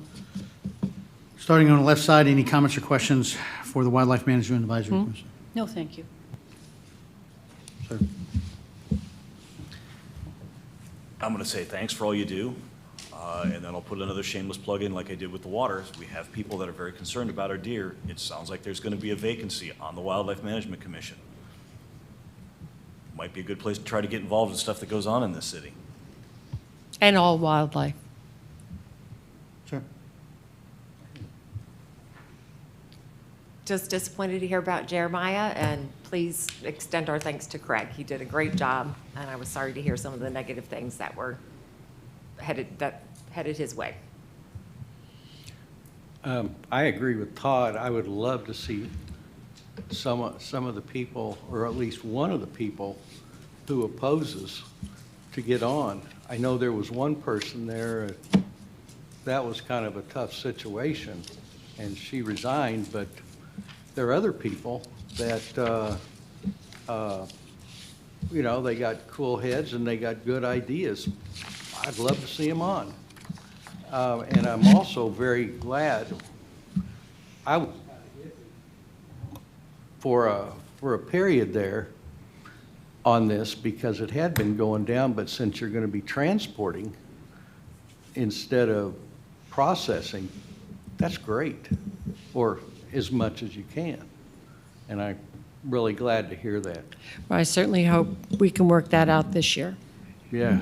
We did, by the way, we did donate 3,300 pounds of venison to the various charities here in the local area. So I don't think a lot of people know how generous that people have been here in the city. So, Wildlife Management Advisory Commission, first of all, thank you for all that you're doing in the heat of all this.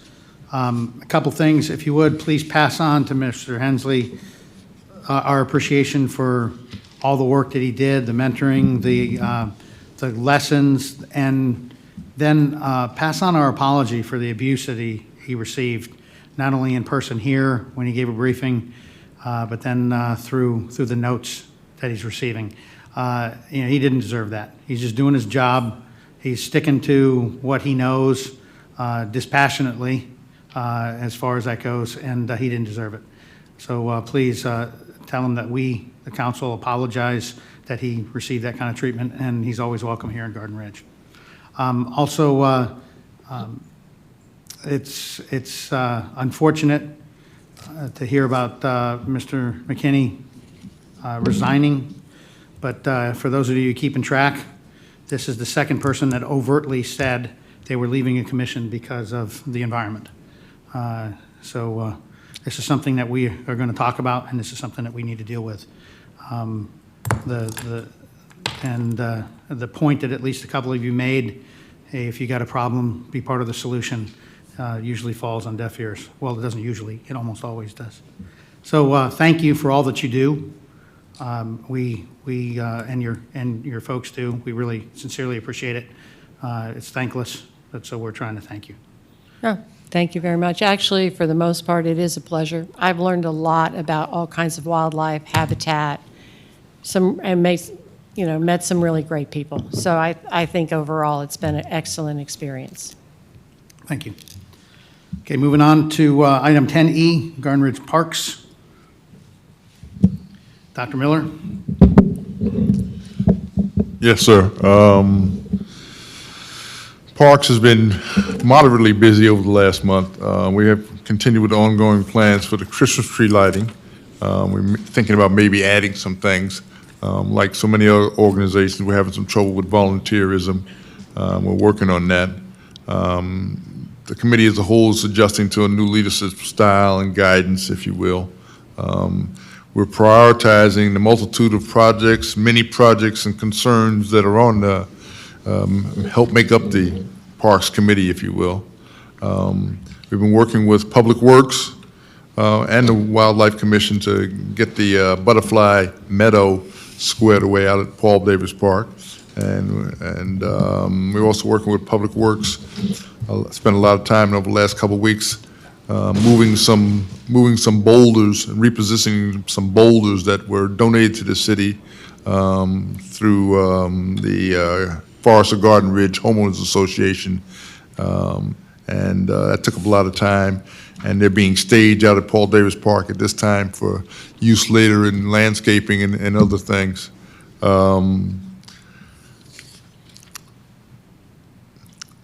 That's about all I had for parks. Okay, sir, thank you very much. Working with Public Works, a few more projects out at the park. We talked about that today. Certainly. And so we're looking forward to a few other things, maybe some more benches and that kind of thing out there as well. I can delineate them. I can delineate some of them for the council if they'd like. Two of the council members are infinitely aware of what's going on. We had we're working on the new pavilion landscaping. The basketball court, I think I mentioned last month, we were going to get it striped and painted. We decided the money was better spent on projects at the park that would benefit more citizens at this point in time. We still plan to have them, painted and stripe it, but we thought water fountains would be a better thing to spend money on at this point in time than painting the basketball court. We got some more benches and some tables. We're working in the pocket parks.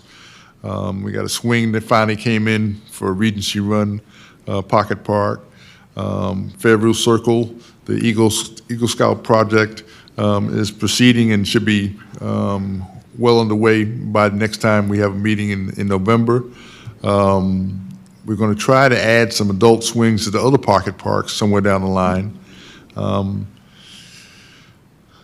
That's about all I can say right now, but there's a lot of little projects that we're working on with Public Works to get some things done to beautify, if you will, Paul Davis Park, cosmetically, that you drive up and we don't see some of the things that just kind of jump out. Just we still have some tree damage from the last windstorm, but we're getting there.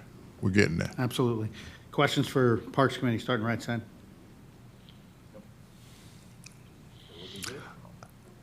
I did leave out one thing. We discussed preliminarily naming the pavilions, okay? And we have to we know we have to bring it to city council when we get some names thought about, but we tossed out some ideas naming the pavilions after the mascots of the 3 local schools we have, the elementary school, the middle school, and the high school. We thought about naming them after flowers, people, trees, but we're going to vote on the committee and as a committee and bring that to you. And so be thinking ahead to that and see where you may want to go with that. Okay, thank you. Thanks, sir. Moving on to Volunteer Garden Ridge, City Administrator. For the month of September, Volunteer Garden Ridge had a total of 284 volunteer hours. Thank you, ma'am. Okay, moving on to item number 11, approvals, authorizations. Sir, I had a little bit to add for Volunteer Garden Ridge, if I could. Okay. No, absolutely. I didn't know if you were prepared to do that, but we welcome it. Go ahead, sir. Okay. One of the things we're working with in the Parks Committee was furthering outreach to get some volunteers. Everybody has trouble getting volunteers, and we realized that we don't want the Parks Committee to die on the vine, so to speak.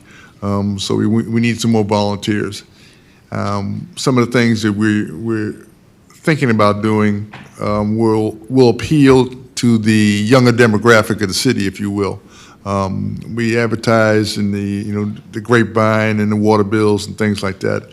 But what we've done is recognize a app, I guess you would, that can go on the website called Sign Up Genius. And through that app, we can delineate the different jobs or different tasks that people can volunteer for within the city, and they can sign up. And we're trying to get people to volunteer for little chunks of time, hour, 2 hours, or small tasks rather than volunteer for a whole day or a week or a long-term position on the commission. Along those lines, since we were doing that, we subscribed to this app, and we said, well, we might as well include Volunteer Garden Ridge on that app as well, so they can sign up for jobs within the city as well as just in the Parks Committee. So that's why I wanted to speak a little bit about it. The first effort we had last night, actually, was to give out $1 million bills. They were fake, of course. And on the back of the bill, directed you to the website so you could see what was available and you could sign up for it. The jury's still out on how successful we were. The administrator of the website is not here tonight, but we'll see down the line how it works. We got some other ideas about furthering outreach for volunteerism. I've been told over the last few years that volunteerism is going out of style, and that may be, and I just think myself that there's just different ways you have to approach people to get people to volunteer, little pieces of time more than anything else. I hope I'm right, and the people that told me that volunteerism is dead are wrong, but we'll see.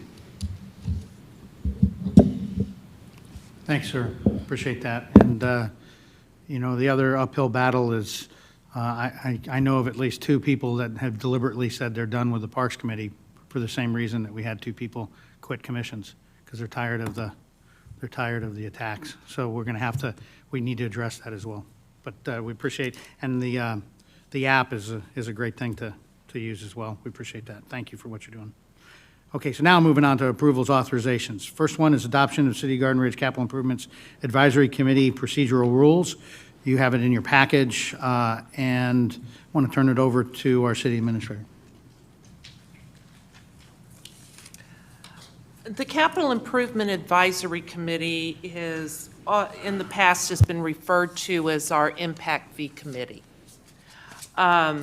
What we're doing is we're proposing the adoption of some procedural rules for the Capital Improvements Advisory Committee. That is their actually the title that is in the local government code, Chapter 395, that imposes the process and the statutes concerning review of master plans and the imposition of impact fees.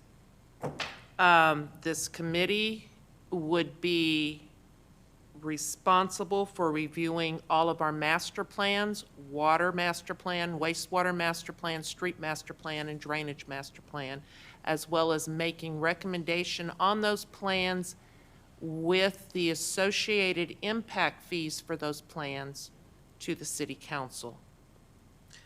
What we are asking, or what I'm asking for, council for, is approval of, or adoption of the procedural rules so that we can bring forward some recommendations for appointments to that committee so we can begin review and recommendation for some upcoming master plan revisions and impact fee revisions. Thank you, ma'am. It's one page. It's in your package. I'll start over on the left side. If anybody has any questions or comments or wants to make a motion. I have no comment, I would care to make a motion to approve it as presented, Okay. please. I have a motion to approve the City of Garden Ridge Capital Improvements Advisory Committee procedural rules from place 5. Can I get a second? Second. Second for place 4. Any further discussion or questions? All in favor? Aye. Any opposed? Is unanimous. Moving on to item 11B, discuss and take action, ordinance 222. And this is about memorial markers in the city. It's in your package. And again, hand this over to the city administrator. With all the rather significant investments the city has put into our Paul Davis Park, our pocket parks, various gardens around the city, whether it be at one of the parks or at here at City Hall, the library. This ordinance is proposed so that we can protect those investments. So in other words, it would prohibit any kind of placement of any kind of a memorial marker unless it's approved by the city council. Any gardening, landscaping, cultivation that is not approved or is unauthorized would not be allowed unless it was approved by the city council. Prohibits the placement of unauthorized donations, such as maybe a bench and any kind of a donation plaque, unless it was approved by the city administrator, but if council desires, that could also be under your purview. This includes not only, it includes all city-owned property and all city-owned right-of-ways. And it does allow for an authorization from city council if someone was to bring a request forward for any of the aforementioned unauthorized placement of gardening, cultivating, donation, or monuments or memorial markers. Thank you, ma'am. You're welcome. Yeah, this has been in the works for a while, and this is, again, the public land, just so somebody doesn't decide that they're going to put something out on city property because they think it's a great idea, or they're going to put some kind of plants out there or any other thing without it complying with the approval and to make sure that it's consistent with what the city is doing with that property. Pretty simple. So questions, comments, or motion? I have a question. Oh, I'm Go sorry. ahead, left side. I would like to see under the third whereas paragraph, page 1, I would like to see cultivation included in paragraph 4 as well, after gardening, comma, and not underscore cultivation. It's the same concept. Okay, so to be clear, you want to keep cultivation in the third whereas, Yes, please. but not underscore it? Not underscored, and then under paragraph 4, whereas repeated as cultivation, again, not underscored after gardening. Okay. where it occurs. Anything Also, else? Yes, please. In the intro and first whereas, to be consistent with the other rights of way rather than right of ways in 2 places. Thank you.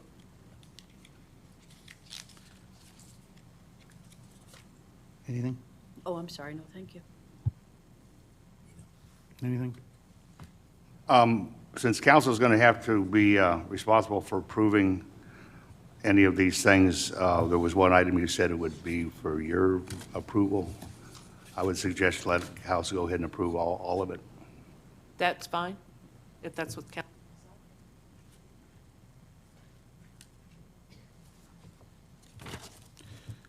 Okay, so where is that where you had your authority, Ms. Kane? That would be section 6, donations and donation plaques. Item A. So, Councilman Lanza, you're suggesting section 6, item A, change to upon approval of the city council? Yes. Okay. Anything else? Anything else on the right side at all? Okay. So where we stand is everything the way as written, with the exception of this third whereas not being underlined, the fourth whereas having cultivation after gardening, having page 2, section 6A, remove and replace city administrator, last words of that, of item A to city council. Was there anything else?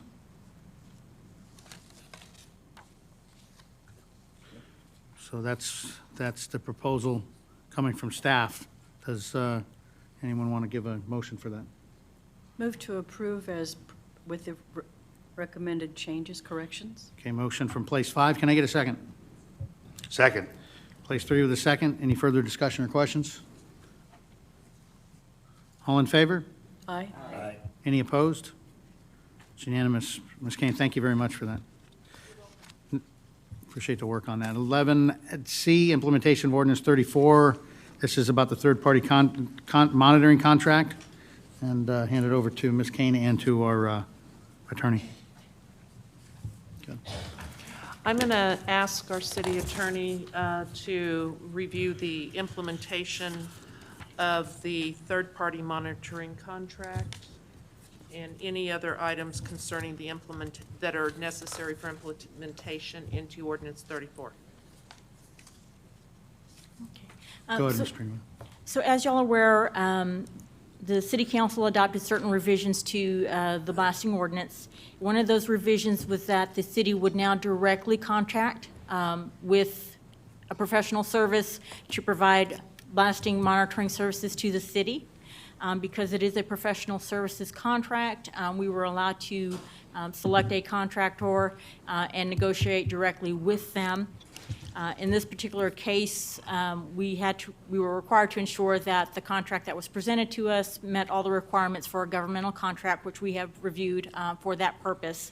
One of the key things, or rather two of the key things to recall with this particular contract was that one, it required compliance with Ordinance 34, all the requirements for a third-party monitoring service, which this contract does do. And the second thing is that in negotiating for the actual price itself, that as a requirement of the ordinance, these the fees for this particular contract services are a pass-through in that they will be reimbursed to the city from the quarry. So in this particular instance, we didn't have to negotiate quite as difficult and quite as diligently. However, I do note that they did offer the standard price, which is kind of recognized within the industry. So as to the contract itself, it has been reviewed for legality, which at this particular point, it meets all the requirements of a governmental contract. Starting over on the left side, questions for our attorney on this contract? No, thank you. Sir? No. Sure. No. Ma'am? Sure. Okay, so again, it's a pass-through. This is the third-party monitoring part of the ordinance, part of, and you have an extract of that. That's where it's detailed on page 6 of ordinance 34. So the thing is to authorize the city administrator to execute the contract. And if you don't have any other questions, I'll entertain a motion if you want to authorize city administrator to execute the contract. I move to approve the city administrator to execute the contract. Thank you. I got a motion from place 3. Can I get a second? Second. Place 2 with a second. Any further discussion or questions? All in favor? Aye. Any opposed? It's unanimous. Thank you, Mr. Trevino. Thank you. And any other updates on ordinance 34? Yes, sir. So a couple of quick updates. We have worked on the Citizen Blast Impact Report form. We have forwarded that to the city administrator. We've got just a little bit of cleanup, is my understanding, to some of the language, but it will soon be ready and be up and running on the city's website. The key change to that is that that form will now automatically submit to not only city staff here, but it will also submit directly to the third-party monitoring company, which will we approve the contract, and it will also report directly to the engineer or the head engineer for the quarry here, so that that information goes through simultaneously. So that will take your city attorney out of the mix, unless there's a blast report requires legal review. So that will be some hopefully some cost savings to the city. And then on the educational materials, my understanding there again from the from LB is that that information should be ready hopefully within the next 2 weeks, and we can start rolling that out to the Quarry Commission for their review and initial review and any recommendations that they may have. And that covers the current state of the implementation. That's great. Thank you for that synopsis. Over on the right side, any questions for our attorney on the, any other details on the implementation of ordinance 34? No. Thank you. That concludes item 11. Moving on, item 12, update city administrator reports. City administrator, you have the floor. Remaining 2015 CIP funds. We have one project that's still basically outstanding. We don't have any pay request in for it yet, and that is the Bynesville Drainage Project. We are anticipating between engineering fees and payout of that project, it's going to be the $30,500 as plus the $1,625. It looks like the parks, Paul Davis Park, still has about $8,043.74 left to be expended. We are desiring to close these out as soon as we can. Our goal was by September 30th. Unfortunately, that did not happen, but we are still going to keep moving forward to get these funds closed out as quickly as we possibly can.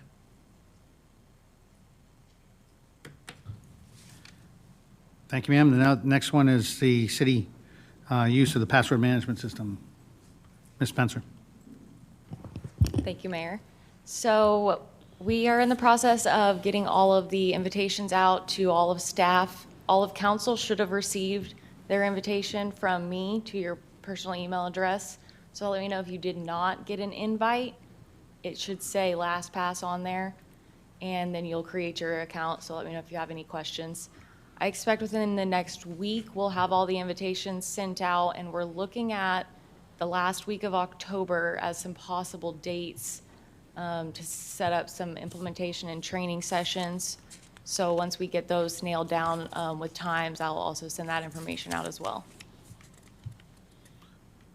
Great, thank you. Any questions or comments for Ms. Spencer on the password management system? Nope. Again, if you did, you should have gotten the, received the invite. If you did not, please get with her and let her know. We may have an issue with your email address. Remember, you're using your private email address for that. Okay, moving on to item 12B, Mayor's Projects. Number one is communication report and signage. I'll actually go reverse and signage first. Last time, there was a question about signage, and it wasn't on the agenda, so we put it on for this one. A couple of things. First of all, the sign that's at Bat Cave in 2252, as you know, will eventually be moved back a little bit. We think that when TxDOT creates the loon, it will still create a clear sight distance to the sign. That sign is pretty effective. Anecdotally, you know, we've had good results with announcements, as well as even adopting out animals off that sign. But it's not a catch-all because not everybody goes that way. As we develop 2252, 3009, that area, we're looking to be able to put something in that vicinity to catch more people that are coming in and out of the city. You know, unless you do every approach, you're never going to catch everybody. You're just trying to catch maximum people. Another thing about signs is to let you know that I'm tempted to call it the old electronic sign, but it's also the only electronic sign. We've repaired it a few times at considerable cost, and now it's at a point that to repair it is going to cost us tens of thousands to repair it. So instead, we're going to remove it and scrap it and clean up the sign, and we're going to do a few things to the city municipal complex sign, but it's not going to be for announcements. It's going to be for guiding the way to the different offices. We'll work on that as time permits, and then work on looking at having another city sign. But that sign is not worth the tens of thousands to fix, because you couldn't put a announcement on it because it scrolled and only had a few characters and it scrolled. So unless you were sitting at the light, you weren't going to read any announcements that were substantial other than what time it was and what temperature was. So it's a limited utility and excessive cost. So now going to communication report. I've been made aware there's a potential issue related to city council communications and response and the handling of city contact. I was made aware of this after the agenda was posted, but yet this item requires immediate attention. Therefore, pursuant to Texas Government Code 551071, consultation with attorney, I'm calling an executive session based on the executive session agenda notices, which is kind of a blanket thing that's in our agenda, which authorizes an executive session on any matter posted on the agenda, and of course, communications are on the agenda. I will defer this to when we go in for the executive session at the end of the regular business, so we won't go back and forth, and that's just a logistics of not going back and forth. But I will announce this again, so I'm going to defer the communication report to the executive session. Moving on to item 2, citizen contact report. The chief mentioned part of it, and unfortunately, the citizen that asked about this is not here now. But during a coffee, citizen told me that the school buses were going at a considerably excessive speed on Chainthal Road, and so brought that to the chief's attention, and they stepped up the patrolling of that area at the specific time, and she was pretty specific about the time. In fact, for at least a week straight, I think longer than a week, 2 weeks straight, at that time, they were there. Now, who knows, maybe the buses went slower because they might have seen the police. Regardless, out of all the buses for that 2-week period, only one was going over the speed limit just a little bit. But so for whatever reason, either they chose not to do it that time, or they, for some reason, got the word. But the bottom line is, thanks to a citizen saying something about it to make sure that our folks are safe on Chainthal, and then thanks to the police department responding and doing that stepped-up patrol, I think we have that under control. So citizen contact, and of course, thank you, Chief, very much for that. Another thing, citizen contact, is some of you have gotten some email, and I've received the email too. The last time that we talked about this was before the installation of the most recent from the election. So I want to reiterate that you need to be very careful if you're going to respond to a email that's written to all of us. If you feel the need to respond to it, before somebody else does or before I do, because it's often written to me and to all of you.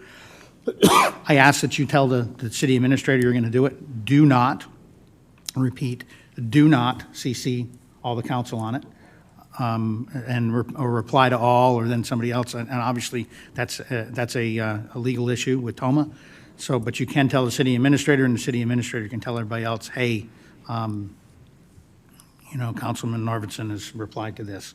But we need to be very careful about that, very careful about that. So there's been some notes written to us, some long, some short, recently. And I have not replied to any of them because I realized that arrangement, that agreement, had not been stated since the new council was in session. So effective tomorrow, I'll start to answer some of those emails. Frankly, some of them don't really have questions, but I'll still acknowledge that we received them. Does anybody have any questions on any of that before we move on? Okay. City facility update. Ask Marissa to tell us about audiovisual upgrades and streaming. So you probably noticed the new monitor in the lobby. If you didn't, I'm not sure how, because it's really big. So we have closed out all of the hardware for this project. We did the change order, we signed all the documents, and we are very close to the software portal. The last month has been a little busy around here.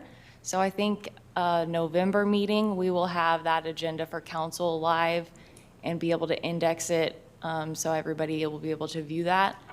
And we are also starting now in October going to stream the commission meetings, the same process that we've done with council. Now that we're near the end of the process with council, kind of getting the hang of things, we're going to start streaming the commission meetings to our YouTube channel and working on those templates for those agendas.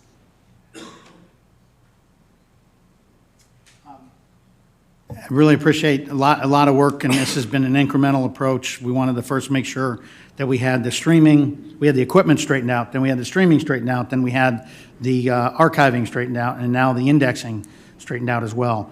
And the point being, so that anybody at any time can see anything that's happened, and at this point they can with council, but to even easier to be able to go to something on council, during a council meeting and not rely on somebody on social media that is going to tell them what happened through their interpretation.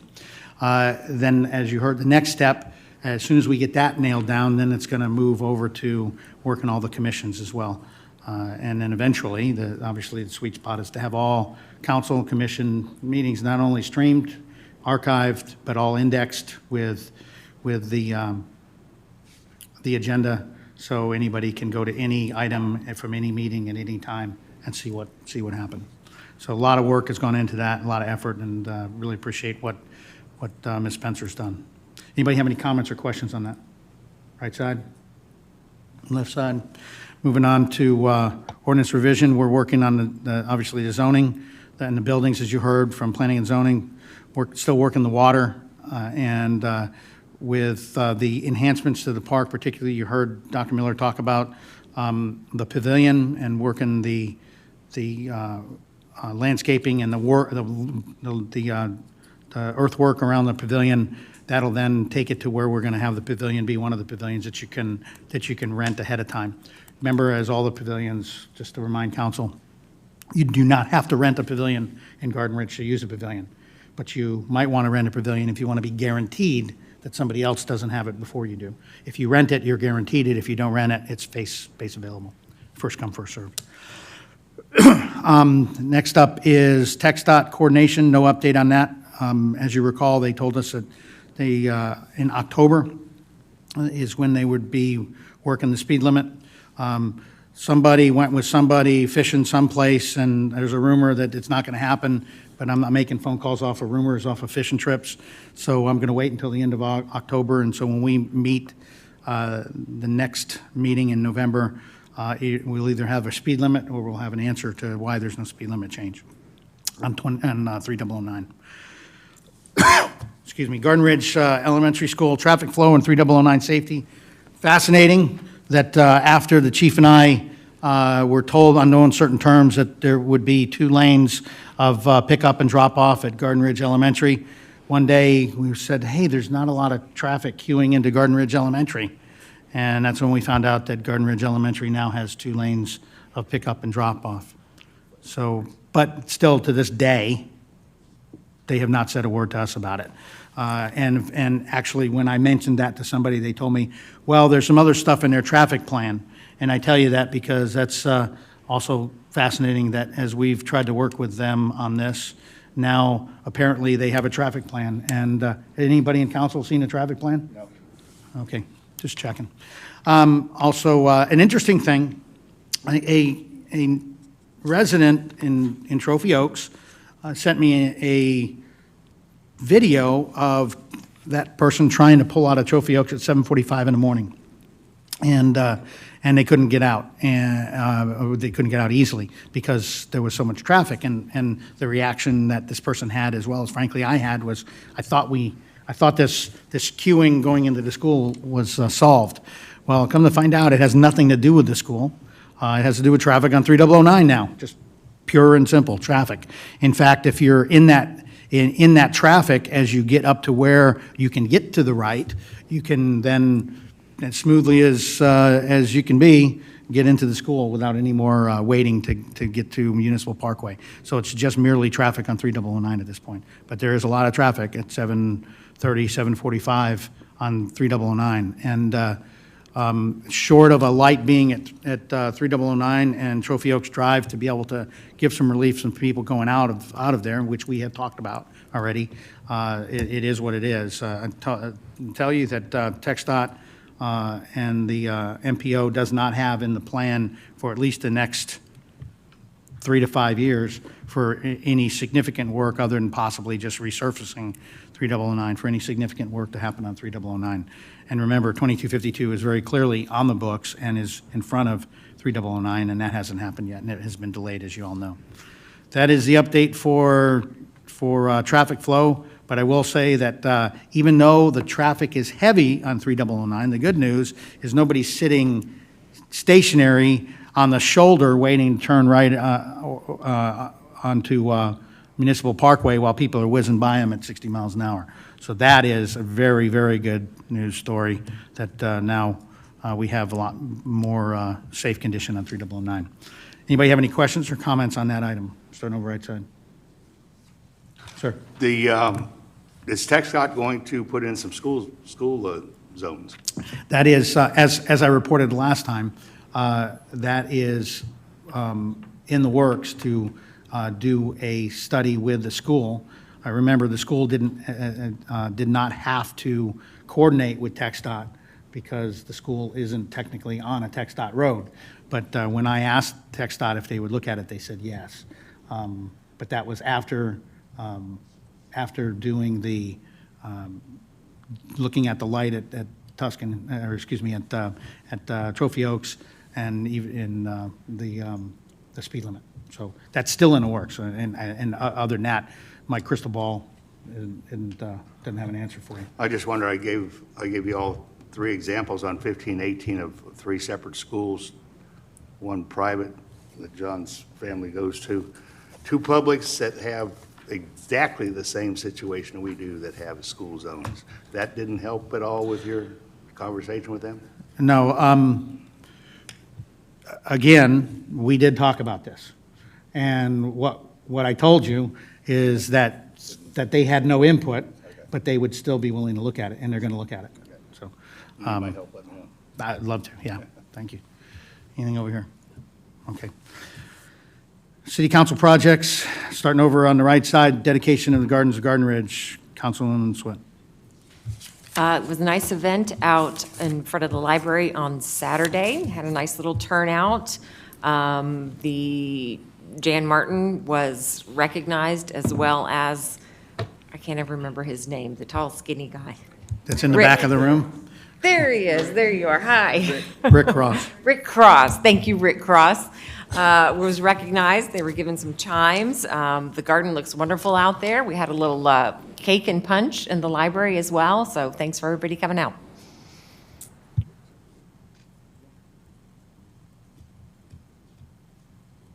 Yeah, I was surprised that once we went into the library, there was all this noise, and we didn't know what the noise was, and it was rain on the roof.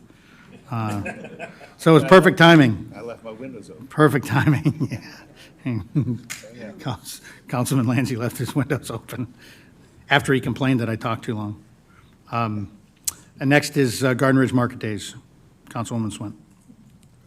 Market is planned for October 12th. It's moving right along. We're sort of going with a Halloween themed. We're going to have a trick-or-treat trail out there, live music, face painting, some photo ops, some Halloween stories and crafts in the library. Our nonprofit for the month is the Comel Master Gardeners. Per our discussion last council meeting, we only allow one nonprofit per month, and the other vendors must fit those vendor categories that we approve. So if there's any questions about that, the best thing to do is contact me or the mayor or Nancy directly. Thanks. Thank you. And as a reminder, council, that is not in an ordinance. It is in the policy that Councilwoman Swint presented to this body and this body ratified. So that is it was officially adopted by the council. No need to make it a ordinance necessarily. Okay, the next one is the item C3, new resident package, and it's a joint effort between women, Swint and Bauer. So leave it to either one of you. We have talked about it. Any other update? We will continue to talk about it. Does it stay on the agenda? Yes, please. Okay. Okay, next one is Councilman Lanzi, traffic flow in City of Garden Ridge.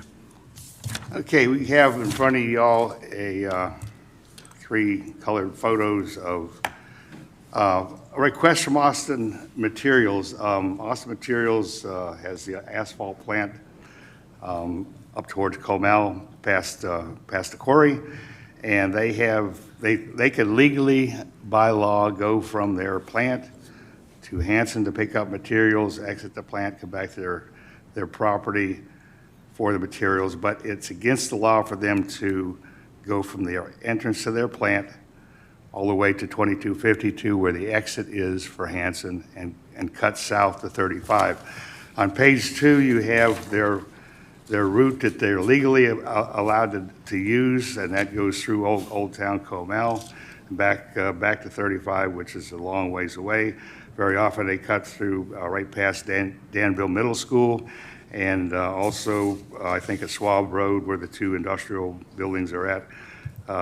So they have ridiculous access. They want us to modify our ordinance just a little bit to allow them to leave their plant, take a left towards Garden Ridge, and hit 2252 and go straight to 35. They have told me that they have already put out the word that if they do get this authorization, any of their contractors or any of their employees driving the trucks will be fired immediately if they're cited for going towards Garden Ridge on 2252 any further than the Hanson exit. And the chief, I think, did you have any opinions on that? Go ahead, Chief. I have a few ideas about that. I've done some research and checked all the properties along Old Nacogdoches from Hanson Quarry to the asphalt plant. The one property that I was concerned about has apparently been bought by Hanson Quarry, where the old farmhouse is. Right, yeah. So at this point, we have no other properties or driveways between the asphalt plant and the entrance to Hanson Quarry that it would affect. So I have an additional thought I'd like to throw in there, that if we're going to consider something like this, this is already a problem section of road because of the trucks. If we've got an asphalt plant that wants some concession for this, I would suggest a written agreement to possibly have them maintain that road and pave that road and keep that road in good shape so that it doesn't cost the city anything, and in turn, it should not affect anybody else on that road. I did talk to him about that, and I did tell him that we don't have in our budget, nor will we ever have in our budget, probably the money to repair that road. And if they would be willing, and I asked them how long they intended to be there at that location. If it was a year or 2 or 3, it wouldn't have made any difference. But they're aware that the road's in bad shape. They're aware that they have the ability to repair that road or even replace it, along with Hanson's cooperation, and they don't mind doing that. Okay, anything else, sir? Okay, so, council, this is in council projects, and it is not on the agenda to be able to take action on it. We can discuss it, and then we can put it on the agenda for next time with full documentation. If we can work with the attorney to see if we can get something in writing saying they're going to work on the road. We can do all that, bring it back to you for an approval to an ordinance modification and any letters of agreement or anything else. So that said, I'd like to get everybody's take on if there's anything that you're concerned about with this, anything that you want to see in the modification, anything in the letter of agreement, any of that kind of thing, so we can get as close as we can to a solution when we bring this back to you in November, starting on the right side. Sir. The only thing I have to say is that I think they would be willing to put in writing that they would be firing an employee or a contractor taking the wrong route. I'm not sure if they're going to put in, because they would have to work with Hanson about repairing that road, but they do have the capability, obviously, because that's what they do. So they would be willing to do that. I don't know if it'll be in writing, though. Okay. Yeah, and that the first part of what you said is important, because clearly the reason why this is acceptable is because it really has no effect on any citizens' property, because as you stated, the only other property that might be affected has been bought by them. So it doesn't, excuse me, it doesn't have any effect on citizens in that case. But yeah, we can work with the attorney and see what kind of agreement we can have, because obviously talk is cheap and we don't want them to say they're going to fix it. And the next thing you know, we're saddled with dealing with heavy trucks that are tearing up a road that is our road, and so we would have to invest in it. Well, again, they're doing it right now, because they do go to Hanson to pick up materials, bring it back, process it, make it into their material, and then Understand. take it out. So Yeah, it's, but just it's an the extended area. Right. Yeah. Yeah, And it's in their best interest Right. to do it, too. And plus, it is probably helping out the fact that it's not going by 2 schools and all that as well. So, yeah, comments? You just led into what I was going to say. We have problems. I have a child at Danville Middle School. We're already having traffic problems with gravel trucks running up 482 and 1103 out to the freeway, interfering with school traffic, almost hitting people because they, for some reason, can't seem to quite obey the speed limit. That's another conversation. So this, I believe, actually helps out the citizens of Garden Ridge by freeing them from having to go by Danville. Good. There's my input. Thank you. Ma'am? Thank you, I like the suggestions. Okay, so that's what we'll do. Staff will, and attorney, let's put something together for the modification of the ordinance, as well as any agreements. And Councilman Lanzi, thank you for working on this, and please, will you work with city administrator, because you have the contacts, you've been talking to them, so we can put all this into a cogent package for council for November. Sure. Thank you. Okay, next one is length of council meetings, city council meetings. Councilman Lanzi.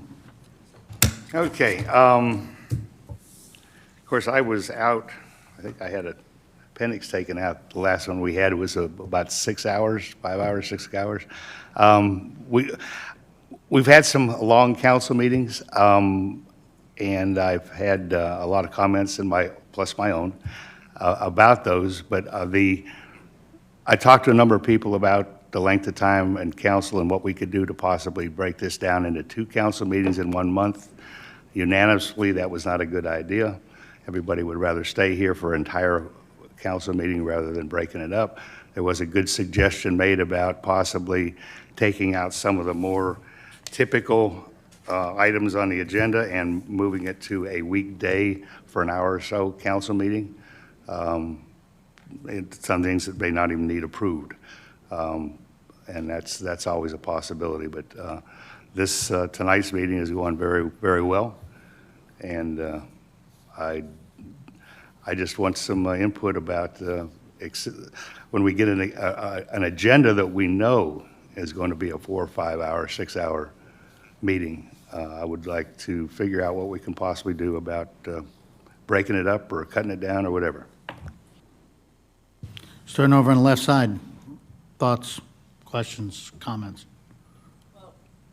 Out of respect for the staff, because, you know, they're here and they have someplace to be in the morning, so it makes it particularly hard on them if we have a late meeting.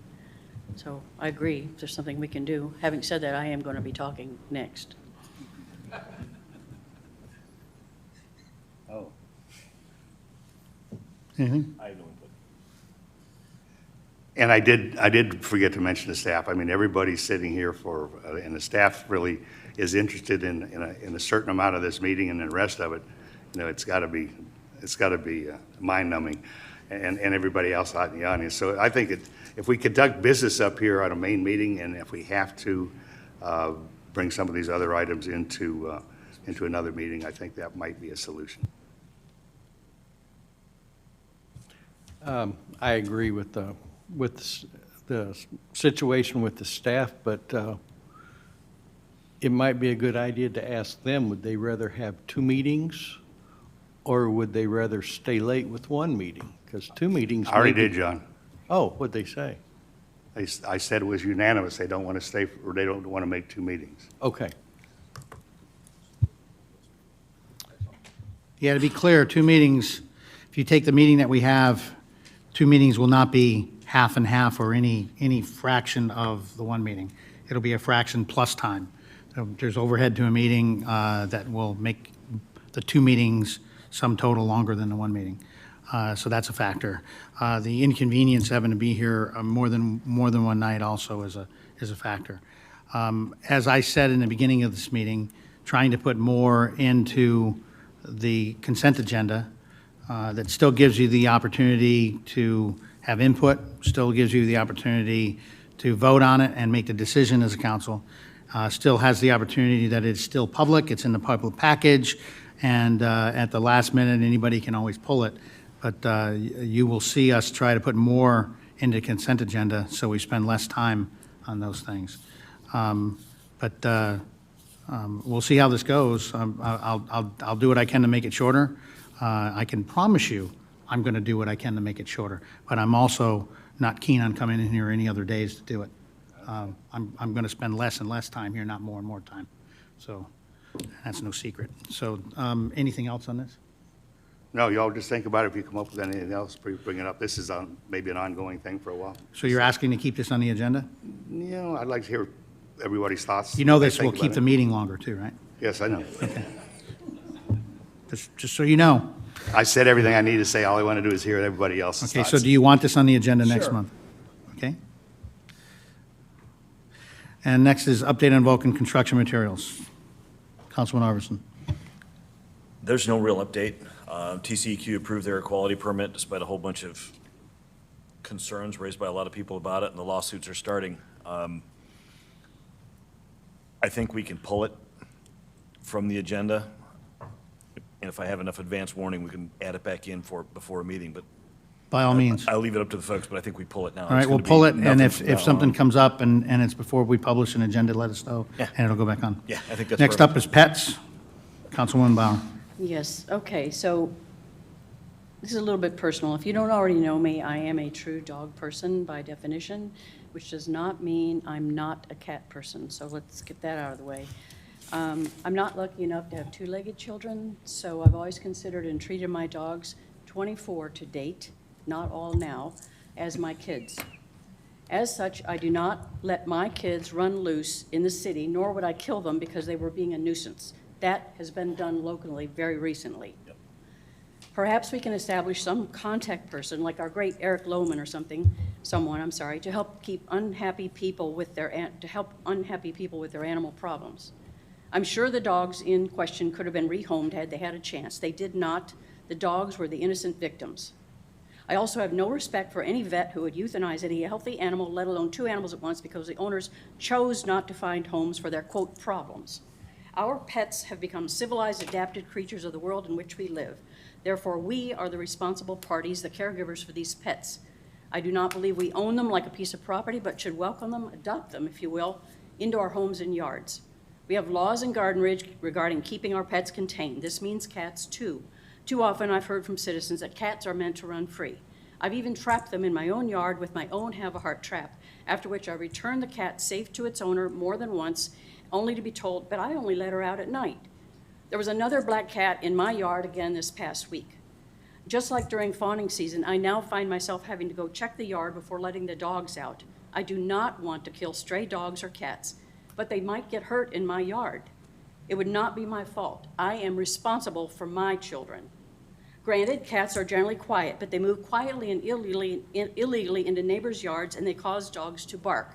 Then people complain because my dogs are barking, the cat owners primarily. They've killed fish I used to have in a mini pond, and yes, I saw the cat. They go after birds, and they leave the mess of death in my yard, and you probably know what they do to leave behind in flower beds. I actually care about the welfare of all of our pets, but we need to respect the rights of others and obey the laws. The laws are not arbitrary. There are degrees of violation, escalating to dangerous, but in most cases it just happens to be from carelessness. My dog has gotten out in the past when I ironically had a house sitter. Fortunately, I got him back. Not even, obviously vicious animals, that's a separate matter. But the laws are meant to help the pets. So I would really appreciate it if all of you would think about this subject and bring something forward next month. Some way, I don't know how else we can communicate it. We've tried to put on a pet expo to get people to get their pets tagged, even for free. I mean, if you can't afford the $10 per animal, then maybe you shouldn't even be feeding that animal. But it just struck a nerve because I just went through several years of nursing, caregiving for an animal who had liver disease, and unfortunately she died on June 30. I did everything in my power, so it really hurt to hear that less than a month later, a local citizen he was tired of the complaints, he killed his dogs. And I'm sorry. I'm sorry to get personal about this, but it is a legal, legitimate issue, and I really think we need to address it. Thank you. Thank you, ma'am. Comments starting on the right side. Stop me if I say too much, but I kind of understand what you said about the cats. I like dogs, I like cats, we've had everything, we've had a lot of them. One of the people on Nextdoor started a little campaign to save the feral cats. So I went to the internet and found that there's a real problem with feral cats, or even regular cats, any kind of cat that runs free. They're the #1 killer of our bird population. The #1. They kill 4 times as many, estimated, 4 times as many birds as the next, as #2 on the list, which interestingly enough is tall buildings. But cats are really, as far as the bird population, and we can't take the birds for granted, just like we can't take the bees for granted. They become a real problem nationally.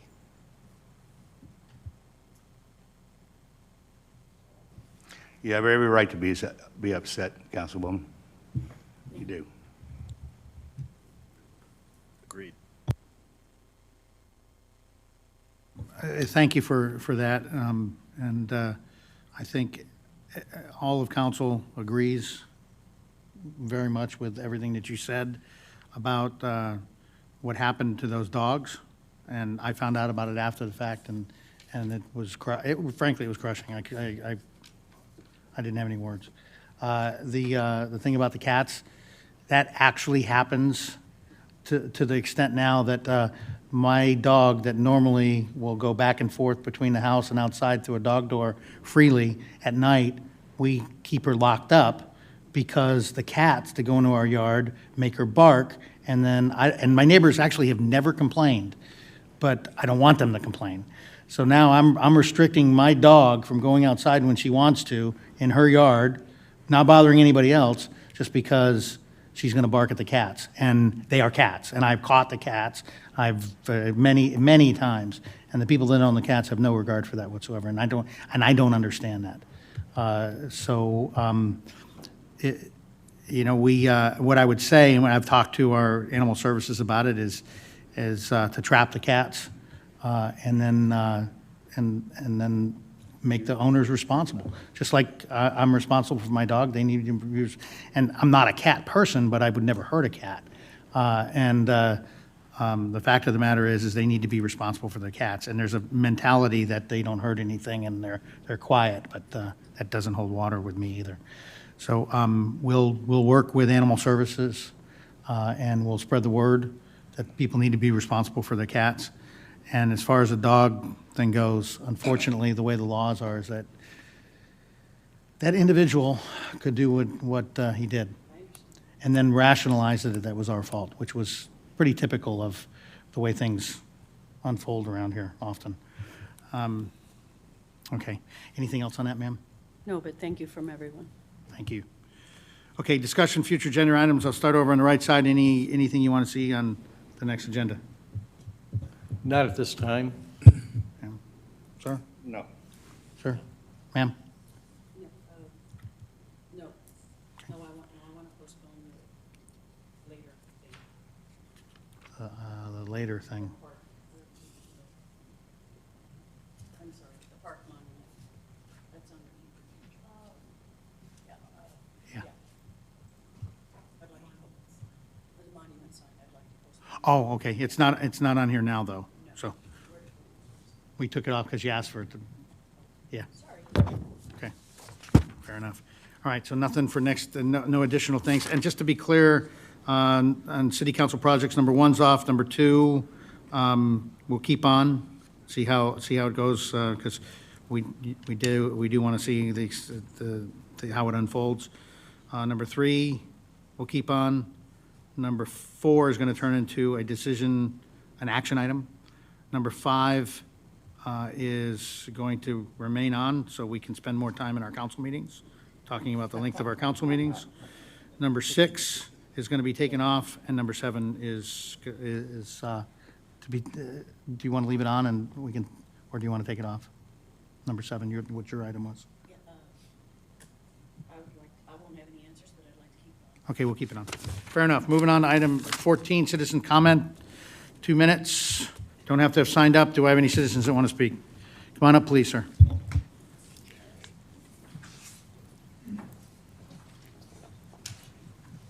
Remember your name. Okay, so a little bit different for this one is after you're done, go over to our desk to your left and go ahead and sign in so we have the record. And your name and address don't count toward your 2 minutes. Okay, Jerry Brukey, 20806 Woodland Cove. This is my attendance for, for the court. Yeah. And that's what I showed up for. And then just wanted to say, I was surprised at the, well, I wasn't surprised when I saw the pitchforks and torches that there would be a contentious meeting. I sometimes turn off the television at night because I'm so tired of the contention and the meanness of spirit, you see on the news.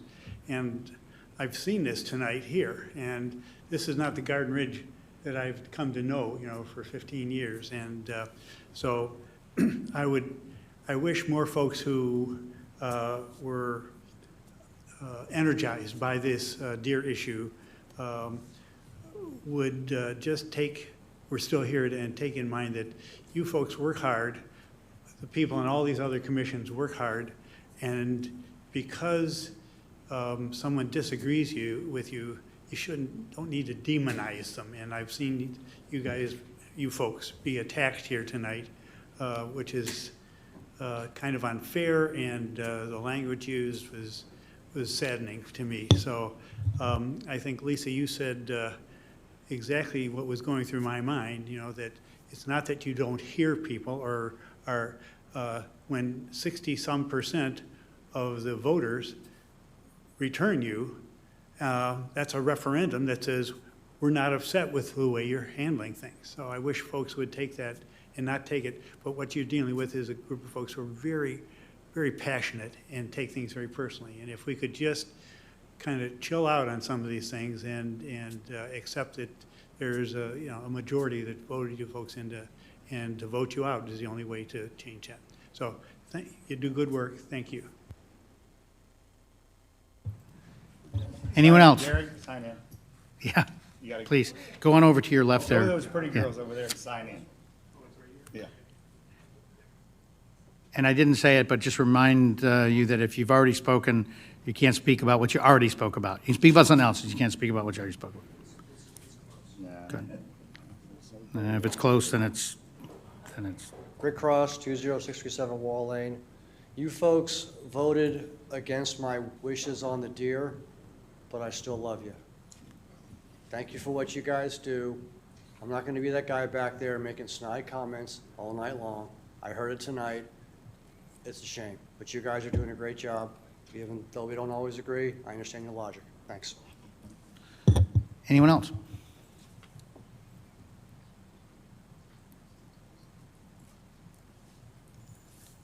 Ken Kniper, 8891 Shanetal Road. It saddens me to hear our mayor say he's not coming as much as he used to. I understand he's got a young daughter, and maybe he feels he needs to spend some time and be father to his daughter.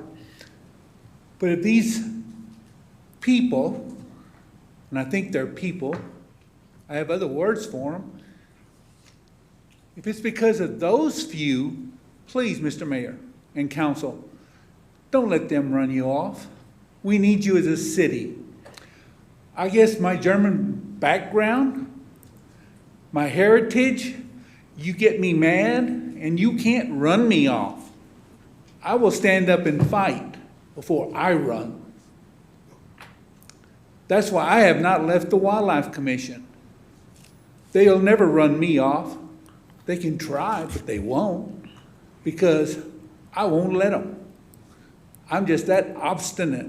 And my wife can tell you, after being married to me for 50 years, I'm that determined and I'm that mean too, because I will not be run off by anyone. So, Mr. Mayor, please keep coming. Keep helping our city, because the city needs you all. You're doing a lot for our city. One other topic. I went to the school board meeting last week, and the new high school is 65% complete on the inside. So it'll be ready in the fall. Thank you. Appreciate your time. Thanks, Vern. Anyone else? Yes, I just wanted to Now you know you thank- can't talk about the Wildlife Management Advisory Commission. I can't. I'm joking. Go Gee, ahead. I'd like to speak of it ad nauseum. Cindy Segovia, 8435 Twisted Oaks.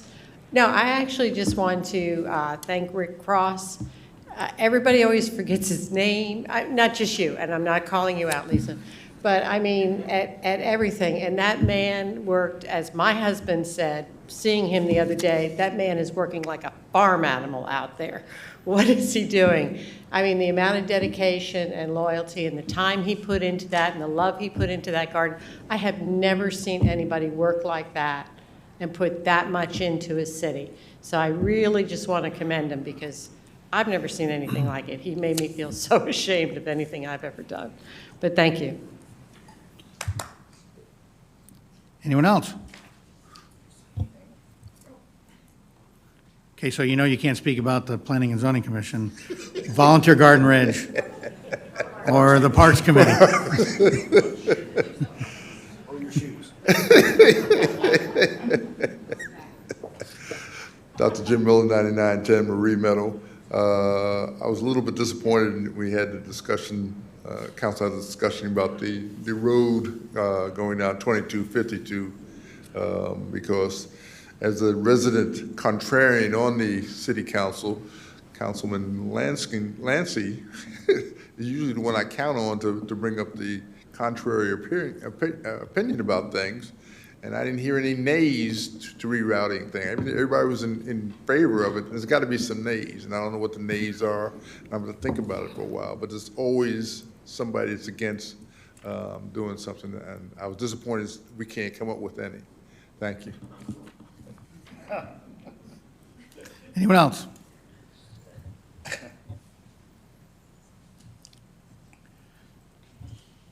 You kill me, Jim. David Doward, 20003 Regency Oaks, or Regency Run. Councilman Lancy, when we look at... I'm gonna interrupt you, and forgive me, but one thing when you do this, and it's a standard, it's actually written in here, is you're speaking to the council overall. You can't speak to an individual. I apologize. When we're looking at the road coming from the asphalt plants, is that accounting for both asphalt plants that are coming down that same apart, since they're only about 3/4 of a mile apart? So they're both approaching the same way and going back up towards 35. Also, if you live in Regency Oaks, all the traffic that gets bypassed from 35 every other morning stops on 2252 from all the way down there in the front. The other morning, it took me 10 minutes to get out of my subdivision. So we're taking those trucks and putting right into head onto that traffic coming off 35, bypassing through Garden Ridge. So if we're looking at, the traffic study is only looking at one plant, we probably need to add two, because both those are coming up the same road and going back down the road. The other end of it is, our deer through here, my family's been here since 1852, and we own thousands of acres in here. The deer are nomadic. We're in a pass point in Garden Ridge. The deer come from one side of our county or our city to the other side, and they come back, they go Silver Creek, they go up Evans, they come back around and come back down. You can count every day of the year and have a different count, because the deer moved. They moved all of our ranching and that. The other two ranches that I have, our deer counts are down. For all we do deer counts every year. We had no rain. We got poor forage. We only had singles. We didn't have a whole lot of twins this year. So the deer counts are down. I mean, they didn't have as many twins. Probably twin births were 60% down on both ranches. And we're talking about 8,000 acres. So it's a good thing, but next year they're going to bloom. So we'll be dealing with this forever. But thank you. Thanks. Is there anyone else?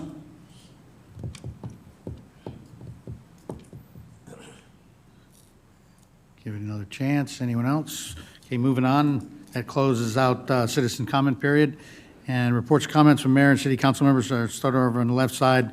Please stick to what's on this list. Ma'am. Nothing. Sir. Very quickly, as Ken Kniper spoke, the high school's about 65% complete. I'm trying to set up an opportunity for us to go get a hard hat tour of it. More to follow. Sir.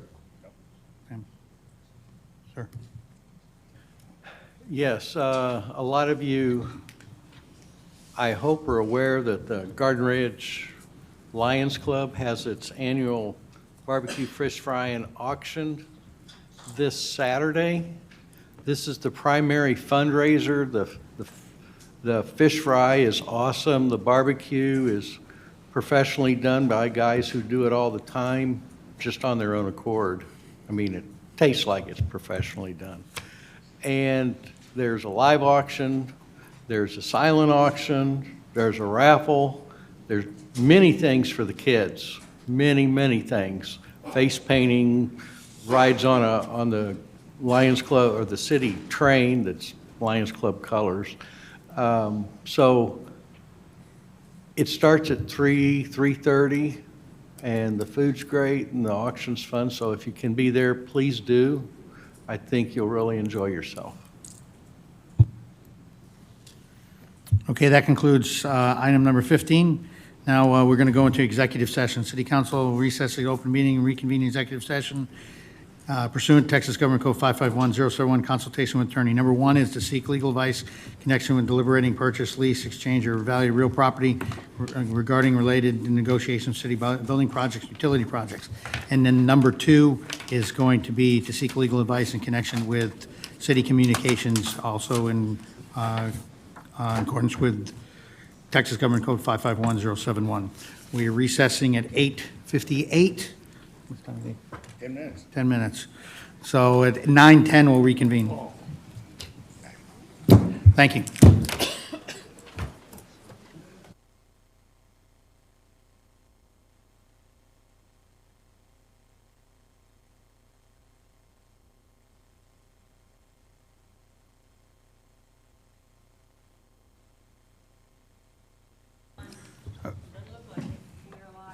Okay, we are reconvening out of executive session at 10:20 PM.